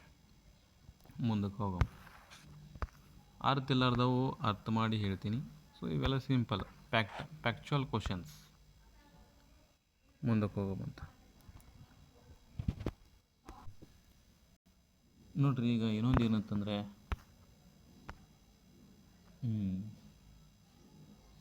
ಮಲೆ ಮಹದೇಶ್ವರದಲ್ಲಿ ಅಪರೂಪ ರಣಹದ್ದಗಳು ಪ್ರದರ್ಶನ ಆಗಿದೆ ಅಂತ. ಸೊ ಸಿಕ್ಕಾಪಟ್ಟೆ ಆಗ್ತಾವ್ರಿ. ಇನ್ನು ಅಲ್ಲಿ ಇಲ್ಲಿ ಸಮಸ್ಯೆಗಳು ಭಾಳ ಆಗ್ತವೆ. ಇವುಗಳನ್ನೆಲ್ಲ ಹೋಗ್ಬಿಟ್ರೆ ನಿಮ್ಮ ತಲೆ ಬೆಳಗಾಗ್ತದೆ ನೋಡಿ. ಬೆಂಗಳೂರು ಗ್ರಾಮಾಂತರ ಜಿಲ್ಲೆ ಡಾಕ್ಟರ್ BR ಅಂಬೇಡ್ಕರ್ ಸಂವಿಧಾನ ಶಿಲ್ಪಿ ಡಾಕ್ಟರ್ BR ಅಂಬೇಡ್ಕರ್ ಅವರ 14 ಅಡಿ ಎತ್ತರದ ಕಂಚಿನ ಪ್ರತಿಮೆ. ಯಾವ ಪ್ರತಿಮೆ? ಕಂಚಿನ ಪ್ರತಿಮೆ ಅಡಿಯಲ್ಲಿ ಪ್ರತಿಮೆ ಲೋಕಾರ್ಪಣೆ ಮಾಡತ್ತಾರ. ಸೊ ಯಾವ ಪ್ರತಿಮೆ ಗೊತ್ತಿರಲಿ, 14 ಅಡಿ, ಬೆಂಗಳೂರು ಗ್ರಾಮಾಂತರ ಜಿಲ್ಲೆ, ಆಮೇಲೆ ಕಂಚಿನ ಪ್ರತಿಮೆನ ಲೋಕಾರ್ಪಣೆ ಮಾಡತ್ತಾರ. ಯಾರ್ದು? ಡಾಕ್ಟರ್ BR ಅಂಬೇಡ್ಕರ್ ಅವ್ರದ್ದು. ಓಕೆ, ಜುಲೈ 6ಕ್ಕೆ ಮಾಡತ್ತಾರ, ನೆನಪಿರಲಿ. ಜುಲೈ 5ಕ್ಕೆ ಮಾಡತ್ತಾರ. ಇನ್ನು ಅದೇ ರೀತಿ ಚಿಕ್ಕಬಳ್ಳಾಪುರ ಜಿಲ್ಲೆಯ ಚಿಕ್ಕಬಳ್ಳಾಪುರ ತಾಲೂಕಿನ ನಂದಿಗಿರಿ ಗ್ರಾಮದಲ್ಲಿ ಜೋಡಾನ್ ಗುರಾಣಿ ಹಾವು ಪತ್ತೆಯಾಗಿದೆ. ಇವಾಗ ದಿನ ಒಂದು ಪತ್ತೆ ಆಗ್ತಾವಪ್ಪ. ಎಲ್ಲಿ ಏನು ಸಮಸ್ಯೆ? ಇವು ಪತ್ತೆ ಆಗೋಕ್ಕೆ ಸಮಸ್ಯೆ ಇಲ್ಲ, ನಮಗೆ ಓದೋರಿಗೆ ಸಮಸ್ಯೆ. ದಿನ ಒಂದು ಪತ್ತೆ ಆಕಾವ್ರಿ. ಯಾಕೆ ನೆನಪಿತ್ಗಳು ಹೇಳ್ತೀನಿ ನೀವು? ಸಮಸ್ಯೆ ಭಾಳ ಆಗತ್ತದ್ರಿ ನಮ್ಗೆ ಓದೋರಿಗೆ. ದಿನ ಒಂದು ಪತ್ತೆ ಆಕ. ಈಗ ನೋಡಿ, ಗುರಾಣಿ ಐತಿ, ಹಿಂದೆ ಬಾಲ ನೋಡ್ರಿ ಗುರಾಣಿ ಗತ್ಲೆ ಐತಿ. ಅದಕ್ಕೆ ಗುರಾಣಿ ಹಾವು ಅಂತ ಕರೆದು ಬಿಡೋದು. ಇಲ್ಲೊಂದು ಮಂಗ್ಯಾನ ಗತ್ಲೆ ಒಬ್ಬನ ಮಕ್ಕ ಇರ್ತೈತಿ, ಅವ್ನು ಮಂಗ್ಯ ಅಂತ ಕರೆದು ಬಿಡೋದು. ಓಕೆ, ಏನಂತಂದರೆ ಒಂದು ಗೊತ್ತಾಗತ್ತಿಲ್ಲ ಗೈಸ್. ದಿನ ಒಂದೊಂದು ಕಂಡು ಬರತ್ತಾವೆ. ಇವುಗಳನ್ನ ಹೆಂಗೆ ನೆನಪಿಟ್ಕೊಳ್ಳೋದು ನೀವೇ ಹೇಳ್ರಿ. ಚಿಕ್ಕಬಳ್ಳಾಪುರ ತಾಲೂಕಿನ ನಂದಿಗಿರಿಯಲ್ಲಿ ಜೋಡಾನ್ನ ಗುರಾಣಿ ಹಾವು ಪತ್ತೆಯಾಗಿದೆ ಅಂತ. ಇವತ್ತಿಲ್ಲಿ ಗುರಾಣಿ ಪತ್ತೆ ಆಗುತ್ತೆ, ನಾಳಿನ ಒಂದು ಕಡೆ ಬೇರೆ ಪತ್ತೆ ಆಗುತ್ತೆ. ಮುಂದಕ್ಕೆ ಹೋಗೋಮಂತ. ಇನ್ನು ವಿಶ್ವವಿಖ್ಯಾತ ದಸರಾದಲ್ಲಿ ಮೊದಲ ಬಾರಿಗೆ ಕಂಬಳ ಕ್ರೀಡೆ ಆಯೋಜನೆ ಸಿದ್ಧತೆ. ನೋಡಿ, Kambala Karnataka. Kambala to be special attraction of Mysuru Dasara this year. ನೋಡಿ, ಮೈಸೂರು ದಸರಾಕ್ಕೆ ಅಟ್ರಾಕ್ಷನ್ ಮಾಡಬೇಕನ್ನೋ ಸಂಬಂಧ ಕಂಬಳ ಕ್ರೀಡೆಯನ್ನು ಯೋಜನೆ ಮಾಡ್ತಾರೆ. ಓಕೆ, ಎಷ್ಟು ಎಕರೆ? 17 ಎಕರೆ. ಸುಮಾರು 17 ಎಕರೆ ಪ್ರದೇಶದಾಗ ಈ ಕಂಬಳವನ್ನು ರೆಡಿ ಮಾಡಾಕ್ತಾರೆ. 17 ಎಕರೆ ನೋಡುವಂಥ ಮಂದಿರ ನೋಡ್ರಿ ಹೆಂಗಿರ್ತದೆ. ಅವು ಪಾಪ ಪ್ರಾಣಿಗಳಿಗೂ ಹಿಂಸೆ, ಮನುಷ್ಯರಿಗೂ ಹಿಂಸೆ, ಬಟ್ ನೋಡೋರಿಗೆ ಫುಲ್ ಖುಷಿ. ಇದನ್ನ ಬ್ಯಾನ್ ಮಾಡ್ಬೇಕಂತೇಳಿ ಸುಪ್ರೀಂ ಕೋರ್ಟ್ ಹೋಗಿದ್ರು. ಯಾಕಂತಂದ್ರೆ ನೋಡಿರಿ, ಪ್ರಾಣಿಗಳಿಗೆ ಯಾಕೆ ಹಿಂಸೆ ಕೊಡತ್ರಿ? 2 ಜೋಡಿ ಎತ್ತ ತೊಗೊಂಬಂದು ಕಿಸಿಂದ ಅವಕ್ಕೆ ಹಿಂಸೆ ಕೊಡೋದು, ಹಿಂದೆ ಬಿಡಿದು ನೀವಾರ ಮುಗ್ದಾನಿ ಹಿಂಗೆ ಗಟ್ಟಿಗೆ ಹಿಡ್ಕೊಳ್ಳೋದು, ಗಚ್ಚಿ ಹಿಡ್ಕೋದು, ಅದ್ರ ಮೂಗ ರಕ್ತ ಸೋರ್ತಿರ್ತೈತಿ, ನೀವು ಅದ್ರ ಹಿಂದೆ ಹೊಡಿತಾ ಇರ್ತೀರಿ, ಪಾಪ ಪ್ರಾಣಿ ಹಿಂಸೆ ಮಾಡತ್ತೀರಿ ಅಂತೇಳಿ ಆಲ್ರೆಡಿ ಸುಪ್ರೀಂ ಕೋರ್ಟಿಗೂ ಹೋಗ್ಯಾರ ಮಂದಿ. ಬಟ್ ಸುಪ್ರೀಂ ಕೋರ್ಟ್ ಏನಂತಂದರೆ ನಿಷೇಧ ಇರಿತ್ತು. 2014ರಾಗ ನಿಷೇಧ ಇರಿತ್ತು. ನೀವು ಆಡಕ್ಕೆ ಹೋಗ್ಬಿಟ್ರಿನ, ಎಮ್ಮೆ ಆಟ ಆಡಕ್ಕೆ ಹೋಗ್ಬಿಟ್ರಿ, ಎತ್ತಿನ ಆಟ ಆಡಕ್ಕೆ ಹೋಗ್ಬಿಟ್ರಿ, ತಮಿಳ್ನಾಡು, ಕರ್ನಾಟಕ ಎಲ್ಲ ಕಡೆ ಹೇಳಿತ್ತು. 2014ಕ್ಕೆ ತಡೆ ಕೊಟ್ಟಿದ್ರು ಸುಪ್ರೀಂ ಕೋರ್ಟ್ನಲ್ಲಿ. ಜಲ್ಲಿಕಟ್ಟು, ಎತ್ತಿನ ಬಂಡಿ, ಓಟ, ಕಂಬಳ ಇವೆಲ್ಲ ನಿಷೇಧ ಮಾಡಿತ್ತು. ಬಟ್ ಅದೇ ರೀತಿ ಇದು ಕ್ರೌರ್ಯ ತಡೆ ಕಾಯ್ದೆ 1960ರ ಅಡಿಯಲ್ಲಿ ಈ ತೀರ್ಪನ್ನು ನೀಡಲಾಗಿತ್ತು. ಆದರೆ ಈ ಪ್ರಾಣಿ ಹಿಂಸೆ ತಡೆ ಕಾಯ್ದೆ, ಕರ್ನಾಟಕ ತಿದ್ದುಪಡಿ ಕಾಯ್ದೆ ಅಂತ ಬರ್ತದೆ, ಸುಗ್ರೀವಾಜ್ಞೆ 2017ರಲ್ಲಿ ಸುಗ್ರೀವಾಜ್ಞೆ ಹೊರಡಿಸ್ತಾರೆ. ಸುಗ್ರೀವಾಜ್ಞೆ ಹೊರಡಿಸ್ಬಿಟ್ಟು ಇದನ್ನ ತೆಗೆದು ಹಾಕಿಬಿಡ್ತಾರೆ. ಯಾಕಂತಂದರೆ ಇನ್ನು ಆಟ ಆಡ್ಬೇಕು ಸ್ವಾಮಿ, ನಾವು ಆಟ ಆಡಬೇಕು, ನಮಗೆ ಪ್ರಾಣಿಗಳ ಜೊತೆ ಹಿಂಸೆ ಮಾಡ್ಕೊಂಡು ಆಟ ಆಡಬೇಕಂತೇಳಿ ತೆಗೆದುಬಿಡ್ತಾರೆ. ಭಾಗವಹಿಸುತ್ತಿರುವಂಥ ಹೋರಿಗಳ ಮೇಲೆ ಕ್ರೌರ್ಯವನ್ನು ತಪ್ಪಿಸುವ ಕ್ರಮಗಳನ್ನು ಕೈಗೊಂಡರೆ ಕಂಬಳ ಕಾರ್ಯಕ್ರಮವನ್ನು ಆಯೋಜಿಸಲು ಅವಕಾಶ ಕಲ್ಪಿಸಲಾಗಿದೆ. ನೋಡಿ ಏನಂತ ಹೇಳಿದಂತಂದರೆ 2017ರಲ್ಲಿ ಈ ಸುಗ್ರೀವಾಜ್ಞೆ ಮೂಲಕ ತೆಗೆದುಹಾಕಿ ಮತ್ತೆ ನಿಮಗೆ ಆಡೋಕ್ಕೆ ಅವಕಾಶ ಕೊಟ್ಟಾರೆ. ಅಂತಂದರೆ ಅದ್ರ ಮೇಲೆ ಕ್ರೌರ್ಯವನ್ನು ಎಸಗಬೇಡ್ರಿ, ಕರೆಕ್ಟಾಗಿ ಆಡೋದಿದ್ರೆ ಆಡ್ರಿ, ಏನಾರ ಅವಕ್ಕೆ ಹೆಚ್ಚು ಕಮ್ಮಿ ಮಾಡೋಕ್ಕೆ ಹೋಗ್ಬಿಟ್ರೆ ಅವು ನಿಮ್ಗತ್ಲೆ ಮನುಷ್ಯ ಅಲ್ಲ, ಪ್ರಾಣಿಗಳ್ದಾವ ಅಂತ ಹೇಳೈತಿ. ಹಾಗಾಗಿ 2014ರಲ್ಲಿ ನಿಷೇಧ ಇರಿತ್ತಂತ ಗೊತ್ತಿರಲಿ. ಇನ್ನು 2017ರಲ್ಲಿ ಸುಗ್ರೀವಾಜ್ಞೆ ಮೂಲಕ ಇದನ್ನ ಮತ್ತೆ ಅವಕಾಶ ಕೊಡ್ತಾರೆ ಇದಕ್ಕೆ ಅಂತ ಗೊತ್ತಿರಲಿ. ಇತ್ತೀಚೆಗೆ ಈಗ ಮತ್ತು ಈ ಕಂಬಳ ಕ್ರೀಡೆಯನ್ನು ಎಲ್ಲಿ ಮಾಡತ್ತಾರಂತ ಗೊತ್ತಿರಲಿ. ಅದು ದಸರಾ. ಇನ್ನು ಮುಂದಕ್ಕೆ ಹೋಗಮ್ರಿ. ಓಕೆ, ಚಿಲ್ಲರೆ ಅಂತಂದರೆ ಗೊತ್ತು, ರಿಟೇಲ್ ಚಿಲ್ಲರೆ ಇಂಧನ ಮಳಿಗೆಗಳಲ್ಲಿ E85 ಇಂಧನ ಬಿಡುಗಡೆ. E85 ಅಂತಂದರೆ ಇಂಧನ 85 ರೀ, ಇಥೆನಾಲ್ 85 ಅಂತ ಬರ್ತದೆ. ಓಕೆ, ಪ್ರತಿ ಲೀಟರ್ಗೆ 20 ರೂಪಾಯಿ ಕೊಡ್ತಾರೆ. ಈಗ ನಮ್ಮ ಪೆಟ್ರೋಲ್ ಬೆಲೆಯಲ್ಲಿ ನೋಡಿರ್ಬೇಕು ನೀವು, ಪೆಟ್ರೋಲ್ ಡೀಸೆಲ್ 100 ಮೇಲೆ ಹೋಗೈತೆ ಪ್ರತಿ ಲೀಟರ್ಗೆ. ಬಟ್ ಈಗ ಇದೇನಾದ್ರು ಎಥೆನಾಲ್, ಅಂತಂದರೆ ಎಥೆನಾಲ್ 85 ಅಂತ ಮಾಡ್ತಾರೆ. ಇದ್ರದ್ದು ಏನಾದ್ರು ಬತ್ತಪ್ಪ ಅಂತಂದರೆ ಸಾಮಾನ್ಯವಾಗಿ ಪೆಟ್ರೋಲ್ ದರಕ್ಕಿಂತ ಜಾಸ್ತಿ ಕಮ್ಮಿ ಇರ್ತದೆ. ಪ್ರತಿ ಲೀಟ್ರಿಗೆ 20 ರೂಪಾಯಿ ಕೊಟ್ಟ ಕೇಸಿಂದ ಅಡ್ಡಾಡೋದು. ಇದು ಪರಿಸರಿಗೆ ಒಳ್ಳೆಯ ಪ್ರಾಫಿಟಿಗೂ ಕೂಡ ಹೌದು. ಓಕೆ, ಇನ್ನು ನೆಕ್ಸ್ಟ್ ಗಮನಿಸಿ, ಪ್ಲಗ್ಸ್ ಇಂಧನ ವಾಹನಗಳಿಗೆ ಮಾತ್ರ. ಈಗೇನು ಪ್ಲಗ್ಸ್ ಅಳವಡಿಸಿರ್ತಾರಲ್ಲ, ಪ್ಲಗ್ಸ್ ಇಂಜಿನ್ ಇರ್ತಾವಲ್ಲ, ಪ್ಲಗ್ಸ್ ಅಂತ ಬರ್ತಾವೆ, ಪ್ಲಗ್ಸ್ ಅವುಗಳಿಗೆ ಮಾತ್ರ ಇದು ಬರ್ತದೆ. ಬಿಟ್ಟರೆ ನೀವು ಪೆಟ್ರೋಲ್ ಹಾಕುವಂಥ ವಾಹನಗಳಿಗೆ ಬಳಕೆ ಮಾಡುವಂತಿಲ್ಲ. ಯಾಕಂದರೆ ನಿಮ್ಮ ಪೆಟ್ರೋಲ್ ಇಂಜಿನ ಸೀಸ್ ಆಗಿಬಿಡ್ತದೆ. ಓಕೆ, ಪ್ಲಗ್ಸ್ ಇಂಧನ ವಾಹನಗಳಿಗೆ ಮಾತ್ರ ಬಳಸಬೇಕಿದು. ನೋಡಿ, ಪ್ರತಿಶತ 80ರಿಂದ 85 ಎಥೆನಾಲ್, 85ರಿಂದ 85% ಎಥೆನಾಲನ್ನು ಬಳಸ್ತಾರೆ. 14ರಿಂದ 19% ಪೆಟ್ರೋಲನ್ನು ಬಳಸಿರ್ತಾರೆ. ಈ ಎಥೆನಾಲ್ ಮಿಶ್ರಿತ ಇಂಧನ ಆಗಿರ್ತದೆ. ಪ್ಲಗ್ಸ್ ಇಂಧನ ವಾಹನಗಳಿಗೆ ಬಳಸಲು ನಿರ್ದಿಷ್ಟವಾಗಿ ವಿನ್ಯಾಸಗೊಳಿಸಲಾಗಿದೆ. ಅರ್ಥ ಆಯ್ತಲ್ಲ? ಇನ್ನು ನೋಡಿ, 20 ರೂಪಾಯಿ ಕಡಿಮೆ ಮಾಡಿಬಿಡ್ತಾರೆ. 20 ರೂಪಾಯಿಗೆ ಒಂದೊಂದು ಲೀಟ್ರ್ ಕೊಟ್ಟರೆ ಆಯ್ತಾ, ಫುಲ್ ಖುಷಿಯಾಗಿ ಎಲ್ಲಿ ಬೇಕಲ್ಲಿ ಗಾಡಿ ತೊಗೊಂಡು ಹೊಂಟ್ಬಿಡೋದು. ಒಂದೊಂದು ಬ್ಯಾರಲ್ ಗಟ್ಟಲೆ ಆಯಿಲ್ ತುಂಬ್ಕೊಂಡು ಎತ್ಬಿಡೋದಲ್ಲ. ಇನ್ನು ಭಾರತದ ಮೊದಲ ಹಸಿರು ಮೆಥೆನಾಲ್ ಸ್ಥಾವರ ರೆಡಿ ಮಾಡಿದ್ದಾರೆ.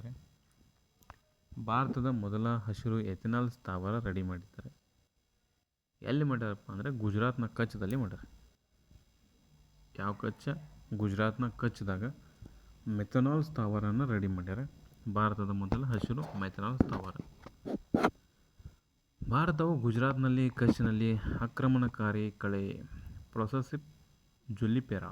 ಈ ಜುಲಿಪೆರಾ ಅನ್ನುವಂಥದ್ದು ಒಂಥರ ಜೊಲಿಪೆರಾ ಇದ್ದಂಗೆ ಇದು. ಜುಲಿಪೆರಾ ಸಸ್ಯ ಅಂತ ಬರ್ತಾವೆ. ಆ ಪ್ರೊಸೆಸಿಪ್ ಜೊಲಿಪೆರಾ ಬಳಸ್ಕೊಂಡು ತನ್ನ ಮೊದಲ ಹಸಿರು ಮೆಥನಾಲ್ ಸ್ಥಾವರವನ್ನು ರೆಡಿ ಮಾಡೈತಿ. ಇಂಪಾರ್ಟೆಂಟ ನೆನ್ಪಿಟ್ಕೊಳ್ಳಿ. ಪ್ರೊಸೆಸಿವ್ ಜೊಲ್ಲಿಪೆರ ಮೂಲಕ ಇತ್ತೀಚೆಗೆ ಏನನ್ನು ರೆಡಿ ಮಾಡಿದಾರೆ ಅಂತಂದರೆ ಮೆಥನಾಲನ್ನು ರೆಡಿ ಮಾಡಿದ್ದಾರೆ. ಮೆಥನಾಲ್ ಅಷ್ಟೇ ಅಲ್ಲ, ಮೆಥನಾಲ್ ಸ್ಥಾವರನೂ ರೆಡಿ ಮಾಡ್ಯಾರ. ಯಾವ ಮೆಥನಾಲ? ಹಸಿರು ಮೆಥನಾಲ್. ಎಲ್ಲಿ ಮಾಡ್ಯಾರ? ಗುಜರಾತ್ನ ಕಚ್. ಸೊ ಇದು ಮೂಲತಃ ಯಾವ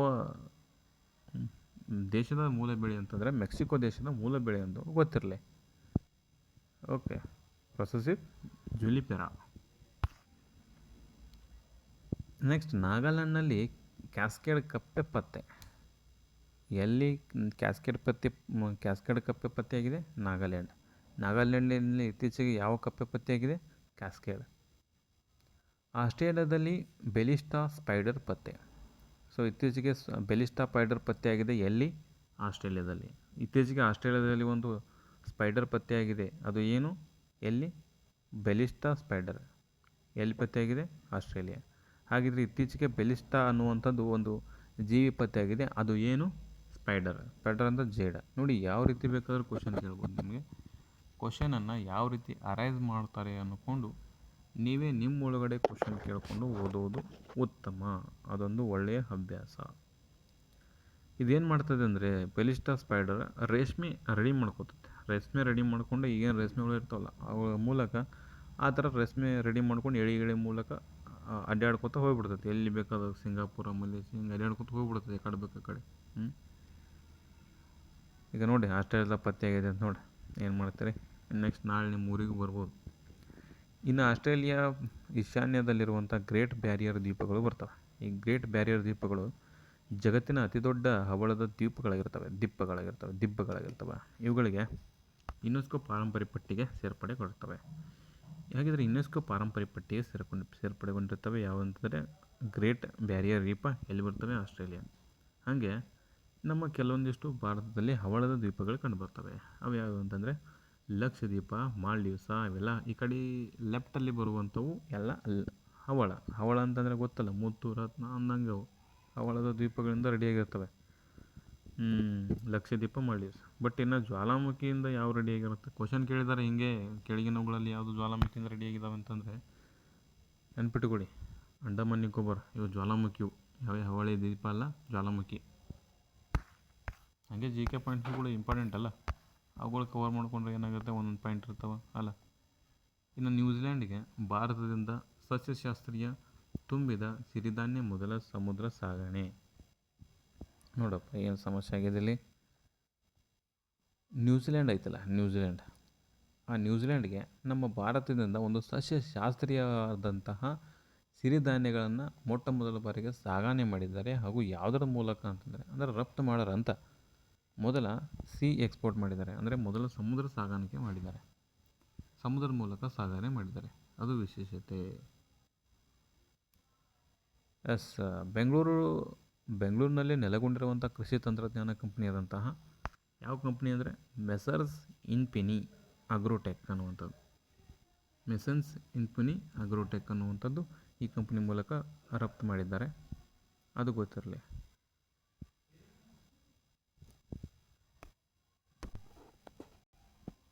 ಓಕೆ, ಹಾಗಿದ್ರೆ ನೋಡತ್ತೀವಿ. ಮತ್ತು ಇದೊಂದು ನೋಡಿಬಿಡೋಮಲ್ಲ, ಏನಂತಂದ್ರೆ ಸಿರಿಧಾನ್ಯಗಳು, ಮಿಲ್ಲೆಟ್ಸ್ ಅಂತ ಕರಿತೀವಿ. ಈ ಮಿಲ್ಲೆಟ್ಸ್ಗೆ ಸಂಬಂಧಪಟ್ಟಂತೆ 2023 ಅಂತಾರಾಷ್ಟ್ರೀಯ ಸಿರಿಧಾನ್ಯ ವರ್ಷವಾಗಿ ಯಾವುದನ್ನು ಘೋಷಣೆ ಮಾಡಿದ್ದಾರೆ ಅಂತಂದರೆ 2023 ಮಾಡಿದ್ದಾರೆ. ಏನು? ಅಂತಾರಾಷ್ಟ್ರೀಯ ಸಿರಿಧಾನ್ಯ ವರ್ಷ ಅಂತೇಳಿ. ಯಾವುದು ಮಾಡಿದೆ? ವಿಶ್ವಸಂಸ್ಥೆ ಸಾಮಾನ್ಯ ಸಭೆ ಮಾಡಿದೆ. ಸೊ ಏನಂತಂದರೆ, ಭಾರತ ದೇಶವು ವಿಶ್ವದಲ್ಲಿ ಅತಿ ದೊಡ್ಡ ಸಿರಿಧಾನ್ಯ ಉತ್ಪಾದಕ ರಾಷ್ಟ್ರವಾಗಿದೆ. ಅತಿ ದೊಡ್ಡ ಸಿರಿಧಾನ್ಯ ಉತ್ಪಾದಕ ರಾಷ್ಟ್ರ ಯಾವುದಂದರೆ ಅದು ನಮ್ಮ ಹೆಮ್ಮೆಯ ಭಾರತ ಆಗಿರ್ತದೆ. FAO ಅಂತಂದರೆ ಫುಡ್ ಅಗ್ರಿಕಲ್ಚರಲ್ ಆರ್ಗನೈಸೇಷನ್ ಅಂತ ಬರ್ತದೆ. ಅದು ಜಾಗತಿಕ ಉತ್ಪಾದನೆಯ 38.4% ಕೊಡುಗೆ ನೀಡುತ್ತದೆ ಅಂತ ಹೇಳ್ತದೆ. ಓಕೆ, ಇನ್ನು ICAR ಅಂತಂದರೆ ಗೊತ್ತಲ್ಲ, Indian council for agriculture research ಅಂತ ಬರುತ್ತೆ. ಸೊ ಇದು ಭಾರತೀಯ ಸಿರಿಧಾನ್ಯ ಸಂಶೋಧನಾ ಸಂಸ್ಥೆ ಹೈದರಾಬಾದ್ನಲ್ಲಿ ಇದೆ, ಅದು ಗೊತ್ತಿರಲಿ. ಇನ್ನು 2024-25 ಅತಿ ಹೆಚ್ಚು ಸಿರಿಧಾನ್ಯ ಉತ್ಪಾದನೆ ಮಾಡಿದಂಥ ರಾಜ್ಯಗಳು ಯಾವುದು ಅಂತಂದರೆ ಮೊನ್ನೆದು ರಾಜಸ್ಥಾನ. ನೋಡಿ, ಸಿರಿಧಾನ್ಯ ಉತ್ಪಾದನೆ ಮಾಡೋಕ್ಕೆ ರಾಜಸ್ಥಾನ ನಂಬರ್ 1 ಅಂತ. ವಿಚಿತ್ರ ಆಗಲ್ಲ? ಯಾಕಂದರೆ ರಾಜಸ್ಥಾನದಾಗ ಕುಡಿಲಿಕ್ಕೆ ನೀರೇ ಸಿಗತ್ತಿಲ್ಲ, ಇನ್ನು ಅಂತಂದ್ರೆ ಬೆಳೆ ಹೆಂಗೆ ಬೆಳೆದಾರಂತ. ಸಿರಿಧಾನ್ಯದಲ್ಲಿ ನಂಬರ್ 1 ನೋಡಿ, ನಂಬರ್ 1 ರಾಜಸ್ಥಾನ, ಎರಡನೇದು ಮಹಾರಾಷ್ಟ್ರ, ಮೂರನೇದೇ ನಮ್ಮ ಹೆಮ್ಮೆಯ ಕರ್ನಾಟಕ. ಹಾಗಿದ್ರೆ ಕರ್ನಾಟಕ ಸಿರಿಧಾನ್ಯದಲ್ಲಿ ಎಷ್ಟನೇ ಸ್ಥಾನ? 3ನೇ ಸ್ಥಾನ. 1ನೇ ಸ್ಥಾನ ಯಾವುದು? ರಾಜಸ್ಥಾನ. 2 ಯಾವುದು? ಮಹಾರಾಷ್ಟ್ರ. ಸಿರಿಧಾನ್ಯಗಳಲ್ಲಿ ದೇಶದಲ್ಲಿ ಅತಿ ಹೆಚ್ಚು ಉತ್ಪಾದನೆ ಮಾಡುವಂತಹ ಬೆಳೆ ಯಾವುದು ಅಂತ ಗೊತ್ತಿರಬೇಕು. ನೀವೆಲ್ಲ ಪಟ್ನೆ ಹಾಕಿಬಿಡ್ತೀವಿ ಜೋಳ ಅಂತ. ಅಲ್ಲ. ರಾಗಿನೂ ಅಲ್ಲ. ಒಂದೇದು ಯಾವ್ದು ಬರ್ತದೆ ಅಂದರೆ ಬಾಜ್ರಾ, ಹೆಸರೇ ಕೇಳೋಕ್ಕಿಲ್ಲ. ಓಕೆ, ಬಾಜ್ರಾ ಒಂದೇದು ಅತಿ ಹೆಚ್ಚು ಉತ್ಪಾದನೆ ಮಾಡುವಂತಹ ಸಿರಿಧಾನ್ಯಗಳಲ್ಲಿ ಅತ್ಯಂತ ಹೆಚ್ಚು ಉತ್ಪಾದನೆ ಮಾಡೋದು ಬಾಜ್ರಾ ಆಗಿರ್ತದೆ. ತದನಂತರ ಜೋಳ, ಆಮೇಲೆ ರಾಗಿ. ಓಕೆ, ಗೊತ್ತಿರಲಿ, ಬಾಜ್ರಾ ನಂತರ ಜೋಳ, ಆಮೇಲೆ ರಾಗಿ. ಕಪ್ಪೆ ನೋಡೋಣ ಅಂಜಿಕೆ ಬರೋದತ್ತಲ್ಲ. ಓಕೆ, ಈಗ ನೋಡೋಮಂತ ಭಾವಾಂತರ ಭರ್ಪಾಯಿ ಯೋಜನೆ ಅಂತ ಬರುತ್ತೆ.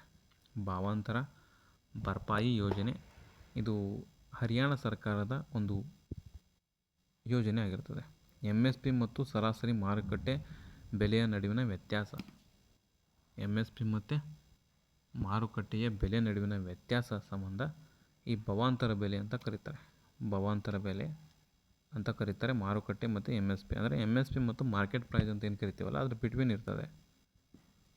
ಹಾಗಿದ್ರೆ ಈ ಭಾವಾಂತರ ಬೆಲೆ ಮೂಲಕ ಸಿರಿಧಾನ್ಯಗಳಿಗೆ ಬೆಲೆ ರಕ್ಷಣೆಯನ್ನು ವಿಸ್ತರಿಸಿದಂಥ ದೇಶದ ಮೊದಲ ರಾಜ್ಯ ಹರಿಯಾಣ ಆಗಿರ್ತದೆ. ಹರಿಯಾಣ. ಕರ್ನಾಟಕ ರಾಜ್ಯ ಅರಣ್ಯ ಇಲಾಖೆಯಿಂದ ವನ್ಯಜೀವಿ ಪತ್ತೆಗೆ ಥರ್ಮಲ್ ಡ್ರೋನನ್ನು ಬಳಕೆ ಮಾಡಿದೆ. ಕರ್ನಾಟಕ ರಾಜ್ಯ ಅರಣ್ಯ ಇಲಾಖೆಯಿಂದ ವನ್ಯಜೀವಿ ಪತ್ತೆಗೆ ಥರ್ಮಲ್ ಡ್ರೋನನ್ನು ಬಳಕೆ ಮಾಡಿದೆ. ಥರ್ಮಲ್ ಡ್ರೋನ್ ಅಂದರೆ ಇಷ್ಟೇ ರೀ, ಅದು ಯಾವುದೇ ಜೀವಿ ಇರುವಿಕೆ, ಚಲನವಲನ ಗುರುತಿಸಾಕ, ಇದರಿಂದ ಪ್ರಾಣಿಗಳ ಮೇಲೆ ನಿಗಾ ಇರಿಸಾಕ ಅದನ್ನು ತೊಗೊಂಬರ್ತಾರೆ. ಥರ್ಮಲ್ ಅಂತಂದರೆ ಸಿಂಪಲ್, ರಾತ್ರಿ ಇರಲಿ ಹಗಲಿರಲಿ ಯಾವುದೇ ವೇಳೆ ಇರಲಿ, ಸ್ಪಷ್ಟವಾಗಿ ಮಳೆ ಇರಲಿ ಗಾಳಿ ಇರಲಿ ಇಬ್ಬನಿ ಇರಲಿ ಏನೇ ಇರಲಿ ನಿಮಗೆ ಎಲ್ಲ ಸ್ಪಷ್ಟವಾಗಿ ಕಾಣ್ತದೆ ಅಂತ ಅರ್ಥ. ಅದೊಂಥರ CCTV ಕ್ಯಾಮ್ರಾ ಡ್ರೋನ್ ಇದ್ದಂಗೆ, ಅದು ಎಲ್ಲಿ ಹೋದರೂ ಕಂಡುಹಿಡಿತದೆ. ಅದೇ ಥರ್ಮಲ್ ಡ್ರೋನ್ ತಂತ್ರಜ್ಞಾನ. ಈಗ ಅಂಡಮಾನ್ ನಿಕೋಬಾರ್ ದ್ವೀಪಗಳು ಜ್ವಾಲಾಮುಖಿಯಿಂದ ಉತ್ಪತ್ತಿಯಾಗುತ್ತವೆ. ಅಂಡಮಾನ್ ನಿಕೋಬಾರ್ ಗ್ರೇಟ್ ನಿಕೋಬಾರ್ದಲ್ಲಿರುವಂಥ ಇಂದಿರಾ ಪಾಯಿಂಟ್ ಅಥವಾ ಪಿಗ್ಮೇಲಿಯನ್ ಪಾಯಿಂಟ್ ಅಂತ ಕರಿತೀವಿ. ಅದು ಗ್ರೇಟ್ ನಿಕೋಬಾರ್ದಾಗೈತಿ. ಇದೇ ಭಾರತದ ದಕ್ಷಿಣದ ತುದಿಯಾಗಿರ್ತದೆ. ನಿಮಗೆಲ್ಲ ಗೊತ್ತಲ್ಲ, ಹಂಗೆ ಕಮೆಂಟ್ ಮಾಡಿ ನೋಡಮ್ಮ. ಭಾರತದ ಉತ್ತರದ ತುದಿ ಯಾವುದು ಹೇಳಿ ನೋಡಮ್ಮ. ಹೇಳಕ್ಕೆ ಸಾಧ್ಯವಾಗ್ಬೇಕಾ? ಕಮೆಂಟ್ ಚೆಕ್ ಮಾಡ್ತೀನಿ ನಾನು, ಹೇಳ್ಬೇಕು. ಎಷ್ಟು ನೀವು ಹೇಳ್ತಿರಲ್ಲ, ಎಷ್ಟು ಕಮೆಂಟ್ ಮಾಡ್ತಿರಲ್ಲ ಈ ವಿಡಿಯೋಕ್ಕೆ, ಅಷ್ಟು ನಿಮಗೆ ಅದು ಎಂಗೇಜ್ ಆಗ್ತದೆ. ಎಂಗೇಜ್ ಮೀನ್ಸ್ ನೀವು ಜಾಸ್ತಿ ಕನೆಕ್ಟ್ ಆಗ್ತೀರ ಅಂತ ಅರ್ಥ. ಅಂದರೆ ನೆಕ್ಸ್ಟ್ ವಿಡಿಯೋ ಬಿಟ್ಟಾಗ ಪಟ್ ಅಂತೇಳಿ ನಿಮಗೆ ರೀಚ್ ಆಗುತ್ತೆ. ಮಾಡಿರಿ ನೋಡಮ್ಮ, ಕಮೆಂಟ್ ಮಾಡಿರಿ ಪಟ್ ಅಂತೇಳಿ. ಹಾಗೆ ಸಬ್ಸ್ಕ್ರೈಬ್ ಮಾಡ್ಕೊಳ್ರಿ ನೋಡಮ್ಮ. ಮಾಡಿದರೆ ಮಾಡೋಕೆ 1 ನಿಮಿಷ ಟೈಮ್ ಕೊಡ್ತೀನಿ, ಮಾಡಿರಿ ಪಟ್ನೆ ಮಾಡಿ. ಮಾಡ್ಕೊಂಡ್ರಲ್ಲ, ನಿಮ್ಮ ಇಷ್ಟ ಬಿಡ್ರಿ, ನಾ ಫೋರ್ಸ್ ಮಾಡೋದು ನನ್ನ ಇಷ್ಟ ಅಲ್ಲದು. ನಿಮ್ಗೆ ಇಷ್ಟ ಆತಂದರೆ ಮಾಡ್ಬೋದು ಅಷ್ಟೇ. ನಾ ಯಾಕೆ ನಿಮ್ಗೆ ಅಷ್ಟು ಫೋರ್ಸ್ ಮಾಡಲಿ? ಏನು ವಿಚಿತ್ರ ಅಂತ ಅನ್ಕೋತೀರ?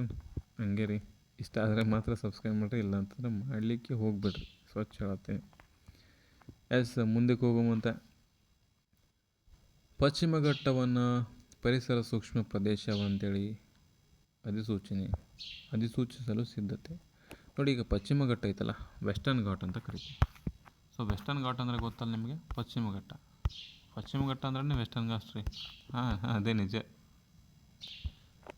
ಸರ್, ಇದು ಸೂಕ್ಷ್ಮ ಪ್ರದೇಶ ಮಾಡ್ಬೇಕಂತೇಳಿ ಮಾಡತ್ತಾರೆ. ಅಂತಂದರೆ ಎಕೋ ಸೆನ್ಸಿಟಿವ್ ಝೋನ್ ಮಾಡ್ಬೇಕಂತ ಅನ್ನತಾರೆ. ESC ಅಂತ ಕರಿತೀವಿ, eco sensitive zone.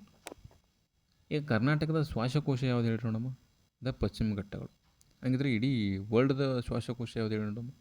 Amazon forest ಹೆಂಗೆ ಒಂದು 60% ಆಕ್ಸಿಜನ್ ಕೊಡ್ತದಲ್ಲ ಇಡೀ ವರ್ಲ್ಡ್ಗೆ, ಹಾಗೆ ನಮ್ಮ ಭಾರತಕ್ಕೆ, ನಮ್ಮ ಕರ್ನಾಟಕಕ್ಕೆ ಏನು ಶ್ವಾಸಕೋಶ ಯಾವ್ದು ಹೇಳಪ್ಪ ಅಂತಂದರೆ ಅದೇ ಪಶ್ಚಿಮ ಘಟ್ಟ, ವೆಸ್ಟರ್ನ್ ಘಾಟ್ಸ್. ಈ ವೆಸ್ಟರ್ನ್ ಘಾಟ್ ಓನ್ಲಿ ನಮ್ಮ ಕರ್ನಾಟಕದಾಗ ಅಷ್ಟೇ ಬರಲ್ರಿ,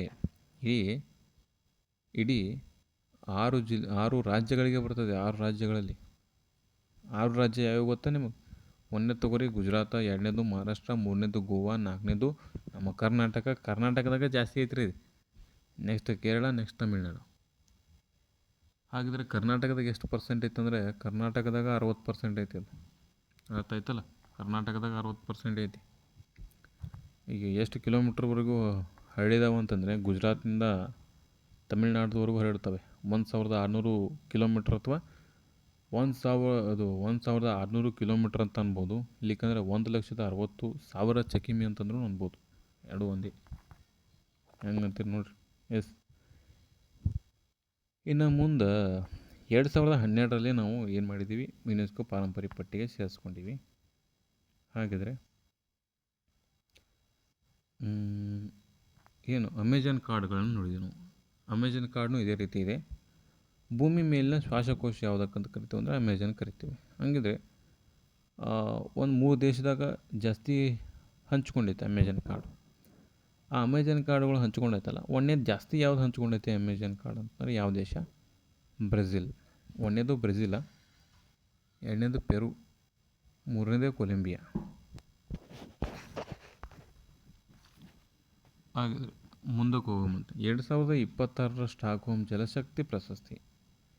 2026 ಸ್ಟಾಕ್ಹೋಮ್ ಜಲಶಕ್ತಿ ಪ್ರಶಸ್ತಿ, ಇದು ನೀರಿನ ನೋಬೆಲ್ ಅಂತ ಕರಿತೀವಿ. ಸ್ಟಾಕ್ಹೋಮ್ ಜಲಶಕ್ತಿ ಪ್ರಶಸ್ತಿ ಇತ್ತೀಚೆಗೆ ಒಬ್ಬರು ಕೊಟ್ಟರೆ. ಯಾರಂತಂದರೆ ಇರಾನ್ನ ಒಬ್ಬ ಪ್ರೊಫೆಸರ್ ಕೆವಾನಿ ಮದನಿ ಅಂತೇಳಿ. ಕೆವಾನಿ ಮದನಿ. ಸ್ಟಾಕ್ಹೋಮ್ ಎಂಬುದು ಸ್ವೀಡನ್ ದೇಶದ ರಾಜಧಾನಿಯಾಗಿತ್ತು. ಯುರೋಪಿಯನ್ ಆಯೋಗದಿಂದ ಯುರೋಪಿಯನ್ ಗ್ರೀನ್ ಕ್ಯಾಪಿಟಲ್ ಅವಾರ್ಡನ್ನು ಪಡೆದುಕೊಂಡಿದೆ. ಸೊ ಆಡಿಯೋ ವಿಡಿಯೋ ಎಲ್ಲ ಕರೆಕ್ಟಾಗಿತ್ತು ಅಂದರೆ ಒಂದು ಲೈಕ್ ಕೊಡಿ, ಪಟ್ನೆ ಗೊತ್ತಾಗುತ್ತೆ ನನಗೆ. ಇಲ್ಲ ಅಂತಂದರೆ ಮತ್ತೆ ನೋಡಿರಿ, ಮತ್ತು ಆಡಿಯೋ ಕರೆಕ್ಟಾಗಿದೆ ಅಂತೇಳಿ ಕರೆಕ್ಟ್ ಆಗಿದೆ ಅಂತೇಳಿ ಕಂಟಿನ್ಯೂ ಮಾಡಬೇಕಾಗ್ತದೆ. ಕರೆಕ್ಟ್ ಆಗಿಲ್ಲ ಅಂತಂದರೆ ಮತ್ತು ನಿಮಗೆ ಪ್ರಾಬ್ಲಮ್. ವಾಪಸ್ ವಿಡಿಯೋ ಮಾಡ್ಕೊಂಡು ಕುಂಟ್ರಲ್ಲ ನಾನು. ಫಿನ್ಲ್ಯಾಂಡ್ನಲ್ಲಿ ವಿಶ್ವದ ಮೊದಲ ಪರಮಾಣು ಕಸದ ಬುಟ್ಟಿ ನಿರ್ಮಾಣ ಆಗಿದೆ. ಫಿನ್ಲ್ಯಾಂಡ್ನಲ್ಲಿ ವಿಶ್ವದ ಮೊದಲ ಪರಮಾಣು ಕಸದ ಬುಟ್ಟಿ ರೆಡಿ ಆಗೈತಿ. ಕಸದ ಬುಟ್ಟಿ ತೊಗೊಂಡು ನಾವು ಮ್ಯಾಗ ಇಡಂಗಿಲ್ಲ. ನಾವು ಹಸಿ ಕಸ, ಒಣ ಕಸ ಅಂತ ತಿಳ್ಕೊಂಡು ಮ್ಯಾಗ ಇಡಾಕ್ತಿಲ್ಲ. ನಾವು ಒಳಗಿಡ್ಬೇಕ್ರಿ ಇದು. ಯಾಕಂದರೆ ಪರಮಾಣು ಅಂತಂದರೆ ಹೆವಿ ಡೇಂಜರಸ್. Very dangerous. ಪರಮಾಣು ಅದು ವೇಸ್ಟೇಜ್ ಇರ್ತದಲ್ಲ, ಅವು ಏನಾರ ಸಮಸ್ಯೆ ಮಾಡ್ತಾವೆ ನಮ್ಮ ಎಲ್ಲಿ ಬಾಡಿಗೆ, ನಮ್ಮ ಇಡೀ ಪರಿಸರಕ್ಕೆ ಸಮಸ್ಯೆ ಮಾಡ್ತವೆ. ಹಾಗಾಗಿ ಇವುಗಳನ್ನ ಮೇಲಿಡಲ್ಲ, ಒಳಗಡೆ ತುಂಬ ಆಳವಾಗಿ ಕೊರೆದು ಕಿಸಿಂದ ಅಲ್ಲಿಡ್ತಾರೆ. ಈಗ ನಮ್ಮದು ಬುರ್ಜ್ ಖಲೀಫಾ ಐತೆ ಗೊತ್ತಲ್ಲ. ಬುರ್ಜ್ ಖಲೀಫಾ ಗೊತ್ತಲ್ಲ ಎಲ್ಲರಿಗೂ. ಎಲ್ಲೈತೆ ಹೇಳ್ರಿ? ಎಲ್ಲೈತೆ? ದುಬೈದಾಗ ಐತಿ. ಆ ದುಬೈದಾಗ ಬುರ್ಜ್ ಖಲೀಫಾ ಅದಕ್ಕಿಂತ ಅದನ್ನು ಉಲ್ಟಾ ಮಾಡಿ ನಿಂದಿರ್ತೀವಲ್ಲ, ಅದಕ್ಕಿಂತನೂ ಹೆಚ್ಚಿನ ಆಳದಲ್ಲಿ ನಿರ್ಮಿಸಿರುತ್ತೆ. ಅದು ಹೆಚ್ಚಿನ ಆಳದಲ್ಲಿ ಕೊರೆದ ಕಿಸಿಂದ ಈ ಪರಮಾಣು ಕಸದ ಬುಟ್ಟಿಯನ್ನು ರೆಡಿ ಮಾಡಿರಂತ. ನೋಡಿ ಎಷ್ಟು ಡೇಂಜರ್ ಇರ್ಬೇಕು ಈ ಪರಮಾಣು. ಹಾಗಿದ್ರೆ ಒಂದು ಕ್ವಶನ್ ಕೇಳ್ತಾರೆ ನಿಮಗೆ, ಈ ಪರಮಾಣು ತ್ಯಾಜ್ಯವನ್ನು ಎಷ್ಟು ಲಕ್ಷದವರೆಗೆ ಅಥವಾ ಎಷ್ಟು ವರ್ಷದವರೆಗೆ ಸುರಕ್ಷಿತವಾಗಿ ಸಂಗ್ರಹಿಸಿಡಬಹುದಂತಹ ಬೃಹತ್ ಭೂಗರ್ಭ ಕಸದ ಬುಟ್ಟಿಯನ್ನು ನಿರ್ಮಿಸಲಾಗಿದೆ ಅಂತ ಕೇಳ್ತಾರೆ. ಆಪ್ಷನ್ ಕೊಡ್ತಾರೆ. 1,000 ವರ್ಷ, 2,000, 1,00,000, 1,00,000. ಏನಾಗ್ತೀರಿ? 1,00,000 ವರ್ಷದ ಒಳಗೆ, 1,00,000 ವರ್ಷದವರೆಗೂ ಸುರಕ್ಷಿತ ಕಸದ ಬುಟ್ಟಿನ ರೆಡಿ ಮಾಡ್ಯಾರ ಅಂತ ಆಯ್ತು. ಹಂಗಿದ್ರೆ ಇದು ಮಾಡಿದಂಥದ್ದು ಮೊಟ್ಟ ಮೊದಲ ಬಾರಿಗೆ ಯಾವ ದೇಶಕ್ಕೆ ಕ್ರೆಡಿಟ್ ಹೋಗ್ತದೆ ಅಂತಂದ್ರೆ ಅದು ಫಿನ್ಲ್ಯಾಂಡ್. ಯಾವ ಲ್ಯಾಂಡ? ಫಿನ್ಲ್ಯಾಂಡ್. ಹಾಗಿದ್ರೆ ಪರಮಾಣು ಕಸದ ಬುಟ್ಟಿ ಹೆಸರು ಏನಂತ ಗೊತ್ತಂದ್ರೆ ಫಿನ್ಲ್ಯಾಂಡ್ ಒಂಕಾಲೋ ಅಂತೇಳಿ. ಫಿನ್ಲ್ಯಾಂಡ್ ಒಂಕಾಲೋ ಅಂತಂದರೆ ಇತ್ತೀಚೆಗೆ ಸುದ್ದಿಯಲ್ಲಿ ಏನು ಅಂತಂದು ಕೇಳ್ಬೋದು. ಪರಮಾಣು ಕಸದ ಬುಟ್ಟಿ ಹೆಸರಿದು. ಹಾಗಿದ್ರೆ ಇದಿರುವಂಥ ಸ್ಥಳ ಯಾವುದು? ವೊಲ್ಕಿಲುಟೋ ದ್ವೀಪ. ಕೇಳ್ಬೋದು ಕ್ವಶನ್. ಇತ್ತೀಚೆಗೆ ಸುದ್ದಿಯಲ್ಲಿರುವಂಥ ವೊಲ್ಕಿಲುಟೋ ದ್ವೀಪ ಯಾವ ದೇಶಕ್ಕೆ ಸಂಬಂಧಪಟ್ಟಿದೆ? ಫಿನ್ಲ್ಯಾಂಡ್. ಹಾಕ್ರಿ ಫಿನ್ಲ್ಯಾಂಡ್. ಓಕೆ. ಇದೇನು ಅಕಸ್ಮಾತ್ ಅಣುತ್ಯಾಜ್ಯ, ನ್ಯೂಕ್ಲಿಯರ್ ವೇಸ್ಟೇಜ್ ಏನು ಮಾಡ್ತಾವೆ ಗೊತ್ತಂದ್ರೆ ಕ್ಯಾನ್ಸರ್ ರೋಗವನ್ನು ಉಂಟು ಮಾಡ್ತಾವೆ. ಹಾಗಾಗಿ ಈ ತ್ಯಾಜ್ಯವನ್ನು 1,00,000 ವರ್ಷದವರೆಗೂ ಅಪಾಯಕಾರಿಯಾಗಿರ್ತಾವೆ. ಹಾಗಾಗಿ 1,00,000 ವರ್ಷದವರೆಗೂ ಒಳಗಿಟ್ಬಿಟ್ರೆ ಆಯಿತು, ಸುಮ್ಮನೆ ಕೂತ್ಬಿಡ್ತಾವಲ್ಲಿ. ಮುಂದಕ್ಕೆ ಹೋಗಮ್ಮ.